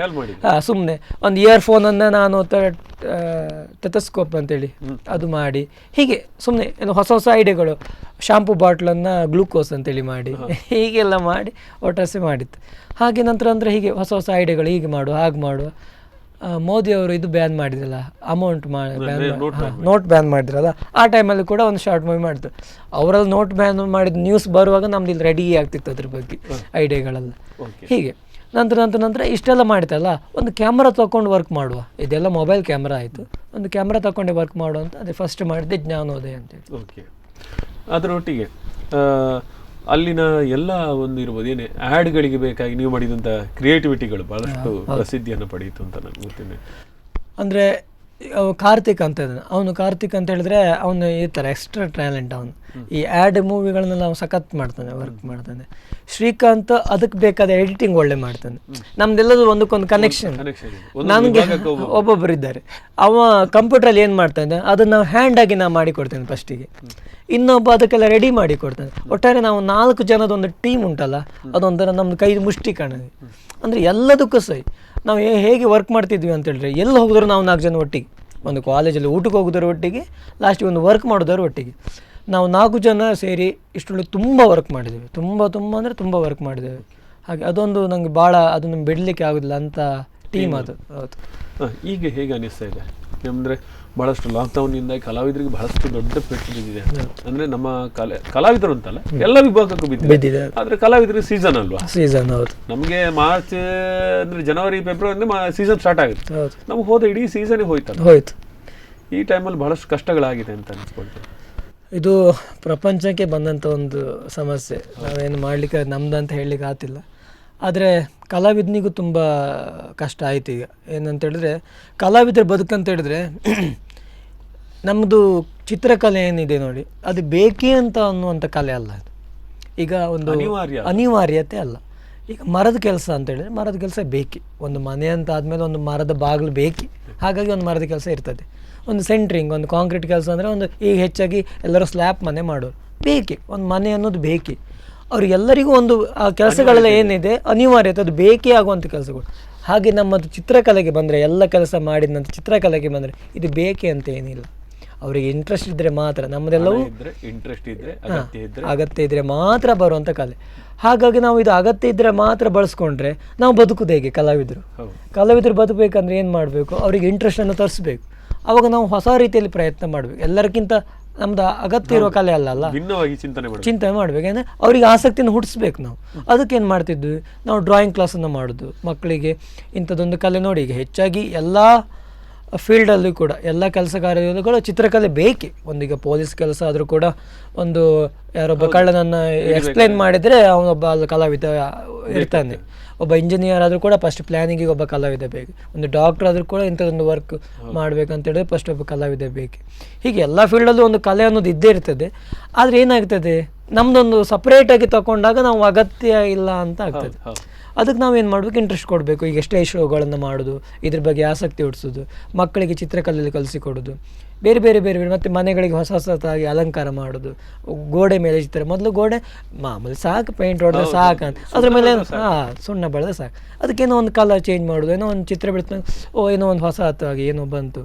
ಮತ್ತು ಈ ಹಳೆ ಕಾಲೆಗಳೆಲ್ಲ ಇದೆ, ವರ್ಲಿ ಆರ್ಟ್ ಅಂತೇಳಿ, ಕಾವಿ ಕಲರ್ ಮೇಲೆ ಬಿಳಿ ಕಲರಲ್ಲಿ ಮಾಡೋದು, ಅಂಥದ್ದು ವರ್ಕೆಲ್ಲ ಮಾಡಿದಾಗ ಹೊಸತಾಗಿ ಟ್ರೆಂಡ್ ಶುರುವಾಯಿತು. ಈ ಥರ ನಾವು ಜನರಲ್ಲಿ ಆಸಕ್ತಿ ಹುಟ್ಟಿಸಿ ಪಡೆಯುವಂಥ ಕಲೆ ಅಲ್ಲ ನಮ್ಮದು. ಹಾಗಾಗಿ ನಮಗೆ ಸ್ವಲ್ಪ ಜಾಸ್ತಿನೇ ಬಿಟ್ಟು ತುಂಬ ಕಷ್ಟ ಇದೆ ಅಂತ. ಖಂಡಿತ. ಆದರೆ ಈಗ ಒಂದೊಂದು ನಾವು ಹೋಪ್ ಇಟ್ಕೊಳ್ಳೋಣ, ಸ್ವಲ್ಪ ದಿವಸಗಳಲ್ಲಿ ಮತ್ತೆ ತನ್ನ ಮೂಲ ಸ್ವರೂಪ ಪಡ್ಕೊಳ್ಳಿಕ್ಕೆ ಅಂತೇಳಿ. ಕೊನೆಯದಾಗಿ ನಮ್ಮ ಯುವಕರಿಗೆ ಏನು ಹೇಳ್ತೀರಿ? ಆ ಚಿತ್ರಕಲೆಯಲ್ಲಿ ಆಸಕ್ತಿ ಇರುವವರಿಗೆ ಯಾವ ಥರ ನೀವು ಸ್ಟಡಿ ಮಾಡಿದ್ರೆ ಒಳ್ಳೇದು ಅಂತ ಹೇಳ್ತೀರಿ? ಹೆಚ್ಚಾಗಿ ನಾವು ಕಾಪಿ ಮಾಡಬಾರ್ದು. ಒಂದು ಅದೇ ಚಿತ್ರಕಲೆಯಲ್ಲಿ ಅಂತ ಹೇಳಿದ್ರೆ ಫಸ್ಟ್ ನಾವು ಕಲಿಯುವಾಗ ಕಾಪಿ ಮಾಡಿಯೇ ಕಲಿಯುವಂಥ ಕಲೆ ಇದೆ. ಯಾಕಂದರೆ ಇದು ಹೊಸತಾಗಿ ಸ್ಟಾರ್ಟಿಂಗಲ್ಲಿ ಏನು ಗೊತ್ತಾಗೋದಿಲ್ಲ. ಮತ್ತು ಇಲ್ಲಿ ಬರುವಂಥ ಎಲ್ಲ ಕಲೆಗಳು ಹಿಂದೆ ಇತ್ತು, ಅದರಲ್ಲೇ ಸ್ವಲ್ಪ ಚೇಂಜಸ್ ಅಷ್ಟೇ. ಹಾಗೆ ಆದಷ್ಟು ನಾವು ಬೇರೆಯವ್ರನ್ನ ನೋಡಿ ಕಾಪಿ ಮಾಡದೆ ನಮ್ಮದೇ ಆದಂಥ ಹೊಸದು ಕ್ರಿಯೇಟಿವಿಟಿಯನ್ನು ತೋರಿಸ್ಬೇಕು ಅನ್ನೋದು ಒಂದು. ಯಾಕಂದರೆ ಈಗ ಜನ್ರೇಷನ್ ತುಂಬ ಸ್ಪೀಡಾಗಿ ಹೋಗ್ತಾ ಇದೆ. ನಾವು ಜನ್ರೇಷನ್ಗೆ ತಕ್ಕಂಗೆ ನಾವು ನಮ್ಮ ಹ್ಯಾಂಡ್ ವರ್ಕನ್ನು ಅಷ್ಟು ಸ್ಪೀಡಾಗಿ ತಗೊಂಡು ಹೋಗ್ಬೇಕಂತ. ಯಾಕಂದರೆ ಎಲ್ಲವೂ ಈಗ ಡಿಜಿಟಲ್ ಆಗಿದೆ, ನಮ್ಮ ಹ್ಯಾಂಡ್ ವರ್ಕಿಗೆ ಸ್ವಲ್ಪ ಬೆಲೆ ಕಡಿಮೆ ಆಗಿದೆ ಈಗ. ಹಾಗಾಗಿ ಹ್ಯಾಂಡ್ ವರ್ಕಲ್ಲಿ ಆದಷ್ಟು ಕ್ರಿಯೇಟಿವಿಟಿಯನ್ನು ತರಬೇಕು ಅನ್ನೋದು ಒಂದು. ಮತ್ತು ಚಿತ್ರಕಲೆಯಲ್ಲಿ ಆಸಕ್ತಿ ಇದ್ದವರಿಗೆ ಮೊದಲಿನ ಥರ ಈಗ ಒಳ್ಳೊಳ್ಳೆ ಕಾಲೇಜಸ್ ಇದೆ. ಸುಮ್ಮನೆ ನಾವು ಇಲ್ಲ ಅಂತೇಳಿ ಸುಮ್ಮನೆ ಮನೆ ಕೂತ್ಕೊಳ್ಳೋದಲ್ಲ, ಒಳ್ಳೆ ಹಾಸ್ಟೆಲ್ ಫೆಸಿಲಿಟಿ ಇದೆ, ಗೌರ್ಮೆಂಟಿಂದ ಕೂಡ ಒಳ್ಳೆ ಫೆಸಿಲಿಟಿ ಇದೆ. ಹಾಗೆ ಇದೆಲ್ಲ ಬಳಸ್ಕೊಳ್ಬೇಕಂತೇಳಿ ಒಂದು ಈಗ ಇಂಟ್ರೆಸ್ಟ್ ಇದ್ದವರು ಸುಮ್ಮನೆ ಮನೇಲಿ ಕೂತ್ಕೊಂಡು ಬಿಡ್ತಾರೆ. ಎಜುಕೇಷನ್ ಮುಂದೆ ಓದಲಿಕ್ಕೆ ಇಂಟ್ರೆಸ್ಟ್ ಇಲ್ದಿದ್ದವರು, ಚಿತ್ರಕಲೆಯಲ್ಲಿ ಆಸಕ್ತಿ ಇದ್ದವರಿಗೆ ಒಳ್ಳೊಳ್ಳೆ ಕಾಲೇಜಸ್ ಇದೆ, ಅದನ್ನು ನೋಡಿಕೊಂಡು ಅವರು ಮುಂದೆ ಹಾಗೆ ಕಲಿಬೇಕು ಅನ್ನೋದೊಂದು. ಸುಮ್ಮನೆ ಅಂದರೆ ಮನೆಯಲ್ಲೇ ಇದ್ದು ಇದು ಮಾಡೋದು ಬೇಡ. ಮತ್ತು ಕಲೀಲಿಕ್ಕೆ ಹೋದ್ರಿಗೆ ಎಲ್ಲವೂ ಇದೆ. ಮೊದಲಿಗೆ ಚಿತ್ರಕಲೆ ಅಂದರೆ ಖಾಲಿ ಚಿತ್ರಕಲೆ ಫೈನ್ ಆರ್ಟ್ ಮಾತ್ರ ಇತ್ತು ಮೊದಲು. ಈಗ ಹಾಗಲ್ಲ, ವಿಸುವಲ್ ಆರ್ಟ್ ಎಲ್ಲವೂ ಇದೆ ಅದರಲ್ಲಿ. ಮಣ್ಣಿದು ಹೇಳಿಕೊಡ್ತಾರೆ, POP ಪ್ಲಾಸ್ಟರ್ ಆಫ್ ಪ್ಯಾರಿಸ್ ಅದರದ್ದು ಹೇಳಿಕೊಡ್ತಾರೆ. ಡ್ರಾಯಿಂಗ್ಸ್ ಅಂತ ಹೇಳಿದ್ರೆ ಎಲ್ಲದು ಬಂತದ್ದು, ಕ್ಯಾನ್ವಾಸ್, ವಾಟರ್ ಕಲರ್ ಎಲ್ಲದು ವರ್ಕ್ ಹೇಳಿಕೊಡ್ತಾರೆ. ಅದರಲ್ಲಿ ಇನ್ನು ಹೆಚ್ಚಿನ ಸ್ಟಡಿ ಮಾಡಬೇಕಂದ್ರೆ ಶಿಲ್ಪಕಲೆ ಅಂತ ಹೇಳಿದ್ರೆ ಈಗ ಮೈಸೂರಿನಲ್ಲೆಲ್ಲ ಇದೆ ಕಾಲೇಜಸ್. ನಮ್ಮದು ಉಡುಪಿ ಮಂಗಳೂರಿನಲ್ಲಿ ಕ್ಯಾನ್ವಾಸ್ ಆರ್ಟ್ ಮಾತ್ರ, ಇದು ಮಣ್ಣಿದು ಮೂರ್ತಿ ಎಲ್ಲ ಹೇಳಿಕೊಡ್ತಾರೆ. ಆದರೆ ಇದು ಮೈಸೂರಿಗೆ ಹೋದರೆ ಶಿಲ್ಪಕಲೆ ಇದೆ, ಕಲ್ಲಿನ ಕೆತ್ತನೆ, ಫೈಬರು, ಅದರದ್ದೇ ಆದ ಸಪ್ರೇಟ್ ಕೋರ್ಸ್ ಇದೆ. ಹಾಗಾಗಿ ಈಗ ಕಲಿಯುವವರಿಗೆ ತುಂಬ ಈಸಿ ಇದೆ, ಕಾಲೇಜುಗಳು ಎಲ್ಲ ಇದೆ. ಆ ಫೆಸಿಲಿಟಿಯನ್ನು ಬಳಸ್ಕೊಳ್ಳಿ ಅಂತ ಹೇಳಿ ಯುವಕರು. ಮಹಿಯವರೇ, ಈಗ ಮುಖ್ಯವಾದ ವಿಷಯ ಏನಂದರೆ ಸಾಧಾರಣ ಇಷ್ಟು ಅಂದರೆ ಕಡಿಮೆ ಅವಧಿ ಅಂತಲ್ಲ, ಬಹಳಷ್ಟು ಸಮಯಗಳಿಂದ ಆರ್ಟ್ ಫೀಲ್ಡಲ್ಲಿ ಇದೆ. ನಿಮಗೆ ಸಂದ ಪ್ರಶಸ್ತಿ ಗೌರವಗಳ ಬಗ್ಗೆ? ಪ್ರಶಸ್ತಿ ಅಂತ ಹೇಳಿದ್ರೆ ನಾವು ಇದರಿಂದ ಹೋಗಲಿಲ್ಲ, ಯಾಕಂದರೆ ನನಗೆ ಈ ಸಾಮಾಜಿಕ ವಿಷಯಗಳು ಅಂದರೆ ಹೇಳಿದ್ರೆ ಈಗ ಇಂಟರ್ನೆಟ್ ಬಳಸುವಂಥದ್ದು, ಫೇಸ್ಬುಕ್, ವಾಟ್ಸಪ್, ಅದರಲ್ಲ ನಂಗೆ ಕರೆಕ್ಟಾಗಿ ಇನ್ನೂ ಸಹ ನಂಗೆ ಅದರಲ್ಲಿ ಕರೆಕ್ಟ್ ಟ್ರೆಂಡ್ ಗೊತ್ತಾಗಲಿಲ್ಲ, ಪರಿಪೂರ್ಣತೆ ಆಗಲಿಲ್ಲ. ನಾನು ಹೇಗೆ ನಾನು ಬಳಸ್ಕೊಳ್ಬೇಕು, ಹೇಗೆ ನನ್ನ ಬಗ್ಗೆ ಪ್ರಚಾರ ಮಾಡ್ಕೊಳ್ಬೇಕಂತ. ಹಾಗಾಗಿ ಶಾಲೆಯಲ್ಲ ಪ್ರತಿಭಾ ಕಾರಂಜಿ ಇಂಥದ್ದು ಕಾರ್ಯಕ್ರಮಗಳೆಲ್ಲ ತುಂಬ ಇದು ಸಿಕ್ಕಿದೆ, ಪ್ರಶಸ್ತಿ ಪತ್ರಗಳೆಲ್ಲ ಸಿಕ್ಕಿದೆ. ನಂತರ ಕಾಲೇಜಿಗೆ ಹೋದ ನಂತರ ಪೋಲೆಂಡ್ ದೇಶದೊಂದು ಆರ್ಟ್ ಕ್ಯಾಂಪ್ ಇತ್ತು, ಅದಕ್ಕೆ ನಾನು ಕಾಲೇಜಿಂದ ಸೆಲೆಕ್ಟ್ ಆಗಿದ್ದೆ. ಓಕೆ. ಅದಾದ ನಂತರ ಈ ಹೊರಗಡೆ ಈ ಸ್ಟೇಜಲ್ಲಿ ಚಿತ್ರ ಬಿಡಿಸೋದು ಬಂದ ಮೇಲೆ ಹೆಚ್ಚಿನ ಕಡೆ ಇಲ್ಲಿ ತನಕ ಒಂದು 73 ಶೋ ಆಗಿದೆ ನನ್ನದು. ಓಕೆ. ದುಬೈಯಲ್ಲಿ ಕೂಡ, ದುಬೈ ಸೇರಿ 73 ಶೋ ಆಗಿದೆ. ಎಲ್ಲ ಕಡೆಯಲ್ಲೂ ಒಂದೊಂದು ಪ್ರಶಸ್ತಿ ಅಂತೇಳಿ ಹೋದಲ್ಲೆಲ್ಲ ಒಂದು ಸನ್ಮಾನ ಮಾಡಿದೆ, ಸನ್ಮಾನಗಳು ಸಿಕ್ಕಿದೆ. ಓಕೆ. ಅದರ ಜೊತೆಗೆ ನಾನು ಏನು ಹೇಳ್ತಾ ಇದ್ದೇನೆ ಅಂದರೆ, ಯಾವುದನ್ನು ಹೊಸತನವನ್ನು ನೋಡಲಿಕ್ಕೆ ಪ್ರಯತ್ನ ಪಡ್ತೀರಿ ನೀವು? ಈಗ ಒಂದು ಆರ್ಟಲ್ಲೊಂದು ಈಗ ಇದು ಮಹೀಂದ್ರ ಅವರು ಸ್ಟಾರ್ಟ್ ಮಾಡಿದ್ದು ಅಂತ ಯಾವುದನ್ನು ನೀವು ಸ್ಟಾರ್ಟ್ ಮಾಡಲಿಕ್ಕೆ ಇಷ್ಟಪಡ್ತೀರಿ? ಏನಾದರೂ ಅಂಥ ಯೋಜನೆಗಳಿದೆಯಾ? ಸ್ವಲ್ಪ ಅನುಕೂಲ ಆಗುವಾಗೆ ಮಕ್ಕಳಿಗೆ ಅಥವಾ ದೊಡ್ಡವರಿಗೆ ಯಾವ ಥರ ಅನುಕೂಲ, ನಿಮ್ಮಲ್ಲಿ ಏನಾದರೂ ಯೋಚನೆಗಳಂದರೆ ಈ ಥರ ಒಂದು ಮಾಡಿದರೆ ಇದು ಸ್ವಲ್ಪ ಈಸಿ ಆಗ್ತದೆ ಎಲ್ಲರಿಗೆ ಆರ್ಟಿಗೆ ಬರಲಿಕ್ಕೆ ಅಂತ ಏನಾದರೂ ಯೋಚನೆಗಳು ಮಾಡ್ಕೊಂಡಿದ್ದೆ ನಾನು? ಅಂದರೆ ಈಗ ಆರ್ಟ್ ಅಂದರೆ ಹೆಚ್ಚಾಗಿ ಕೆಲವರು ಆ ಚಿತ್ರ ಬಿಡಿಸೋದು ಸ್ವಲ್ಪ ಕಷ್ಟ ಅಂತ ತಿಳ್ಕೊಳ್ತಾರೆ. ಒಮ್ಮೆ ತುಂಬ ಈಸಿ ಚಿತ್ರಗಳಿದೆ, ಅಂದರೆ ನಾವು ದಿನ ಬಳಕೆಗೆ ಬಳಸುವಂಥ ಎಲ್ಲ ವಸ್ತುಗಳನ್ನು ಇಟ್ಟುಕೊಂಡೇ ಒಂದೊಂದು ಚಿತ್ರ ಬಿಡಿಸ್ಬೋದು ನಾವು. ಅಂದರೆ ಈಗ ಮಕ್ಕಳಿಗೆ ಹೇಳೋದಾದರೆ ಅವರು ಕಲಿಯುವಂಥ ಈ ಅಕ್ಷರಗಳು, ABCD ಅಕ್ಷರಗಳು, ಹಿಂದಿ ಅಕ್ಷರಗಳು, ಅದನ್ನೆಲ್ಲ ಯೂಸ್ ಮಾಡಿ ಒಂದೊಂದು ಚಿತ್ರ ಮಾಡು. ಈಗ ಒಂದು ಪಕ್ಷಿ ಚಿತ್ರವೋ, ಪ್ರಾಣಿಗಳ ಚಿತ್ರವೋ, ಮನುಷ್ಯನ ಚಿತ್ರ ಎಲ್ಲ ಮಾಡ್ಬೋದು ಅದರಲ್ಲಿ, ತುಂಬ ಈಸಿ. ಇದನ್ನು ನಾವು ಸ್ಟಾರ್ಟಿಂಗ್ ನಮ್ಮದು ಈಗ 3 ಕಡೆ ಡ್ರಾಯಿಂಗ್ ಕ್ಲಾಸ್ಗಳಿದೆ, ಈಗ ಕ್ಲೋಸ್ ಆಗಿದೆ. ಆ 3 ಡ್ರಾಯಿಂಗ್ ಕ್ಲಾಸ್ ನಾವು ಹೀಗೆ ಹೇಳಿಕೊಡ್ತೇವೆ ಮಕ್ಕಳಿಗೆ. ಸ್ಟಾರ್ಟಿಂಗ್ ಏನೂ ಗೊತ್ತಿಲ್ಲದ ಮಕ್ಕಳಿಗೂ ಕೂಡ ನಾವು ಚಿತ್ರಕಲೆಯನ್ನು ಕಲಿಸಿಕೊಡ್ತೇವೆ. ಅವರಿಗೆ ಒಂದು ಗೀಚುವಿಕೆ ಅಂತ ಹೇಳ್ತಾರೆ. ಈಗ ನಾವು ಗೋಡೆಲೆಲ್ಲ ಮಕ್ಕಳು ಗೀಚ್ತಾರೆ, ಆ ಗೀಚುವಿಕೆ ಕೂಡ ಒಂದು ಚಿತ್ರ. ಹಾಂ, ಅದು ಕೂಡ ಒಂದು ನಮ್ದೀಗ ಅವರ ಕಲ್ಪನೆ ಗೀಚ್ತಾರೆ, ಅದು ಒಂದು ಅಬ್ಸ್ಟ್ರಾಕ್ಟ್ ಆರ್ಟ್ ಅಂತ ಹೇಳ್ತಾರೆ. ಅವರದ್ದೇ ಒಂದು ಹೊಸ ರೀತಿ, ಅದು ಕೂಡ ಒಂದು ಚಿತ್ರ ಆಗ್ತದೆ. ಹೀಗೆ ದಿನ ಬಳಕೆ ವಸ್ತುಗಳನ್ನು ಇಟ್ಟುಕೊಂಡು ಮತ್ತು ದಿನ ಬಳಸುವಂಥ ನಾವು ಅಕ್ಷರಗಳನ್ನು ಇಟ್ಟುಕೊಂಡು ಹೀಗೆ ಇಟ್ಟುಕೊಂಡೇ ತುಂಬ ಈಸಿಯಾಗಿ ಚಿತ್ರವನ್ನು ಮಾಡಿಸೋದು, ಅದನ್ನು ನಾವು ಹೇಳಿಕೊಡ್ತೇವೆ. ಇದುವರೆಗೆ ನಮ್ಮೊಡನೆ ಈ ಸ್ಟುಡಿಯೋಕ್ಕೆ ಬಂದು ಇಷ್ಟು ಹೊತ್ತು ತಮ್ಮ ಅಮೂಲ್ಯವಾದಂತಹ ಸಲಹೆಗಳನ್ನು, ಅನುಭವಗಳನ್ನು, ಜೊತೆಗೆ ಸಮಯವನ್ನು ಎಲ್ಲವನ್ನು ಕೂಡ ನಮಗಾಗಿ ನೀಡಿದ್ದೀರಿ. ಇದಕ್ಕಾಗಿ ನಮ್ಮ ಎಲ್ಲ ಸ್ಪಂದನ ವಾಹಿನಿ ವೀಕ್ಷಕರ ಪರವಾಗಿ ನಿಮಗೆ ಧನ್ಯವಾದವನ್ನು. ನಿಮಗೂ ಕೂಡ ತುಂಬ ಧನ್ಯವಾದಗಳು. ಓಕೆ. ನೋಡಿದ್ರಲ್ಲ ವೀಕ್ಷಕರೇ, ಒಬ್ಬ ಅಪರೂಪದ ಕಲಾವಿದನ ಪರಿಚಯವನ್ನು ಮಾಡಿಕೊಟ್ವಿ. ಅವರ ಮನದಾಳದ ಮಾತುಗಳನ್ನು ನಿಮ್ಮ ಜೊತೆ ಹಂಚಿಕೊಂಡ್ರು. ಅದರ ಜೊತೆಗೇ ಅವರೆಲ್ಲ ಏನೆಲ್ಲ ಸಾಧ್ಯತೆ ಇದೆ ಕಲೆಯಲ್ಲಿ, ಅವರು ಮಾಡಿದಂತಹ ಹಲವಾರು ಏನು ಹೊಸ ಸಾಧ್ಯತೆಗಳಿವೆ ಮತ್ತು ಅವರ ದೃಷ್ಟಿಕೋನಗಳನ್ನು ಬಳಸಿಕೊಂಡು ಮತ್ತು ಅದನ್ನು ಬೆಳೆಸಿಕೊಳ್ತಾ ತಾನು ಹೇಗೆ ಒಬ್ಬ ಅಪರೂಪದ ಕಲಾವಿದ ಆಗಿದ್ದಾರೆ ಅನ್ನೋದನ್ನು ನಾವೆಲ್ಲರೂ ಕೂಡ ಅವರಿಂದಲೇ ಕೇಳಿ ತಿಳ್ಕೊಂಡ್ವಿ.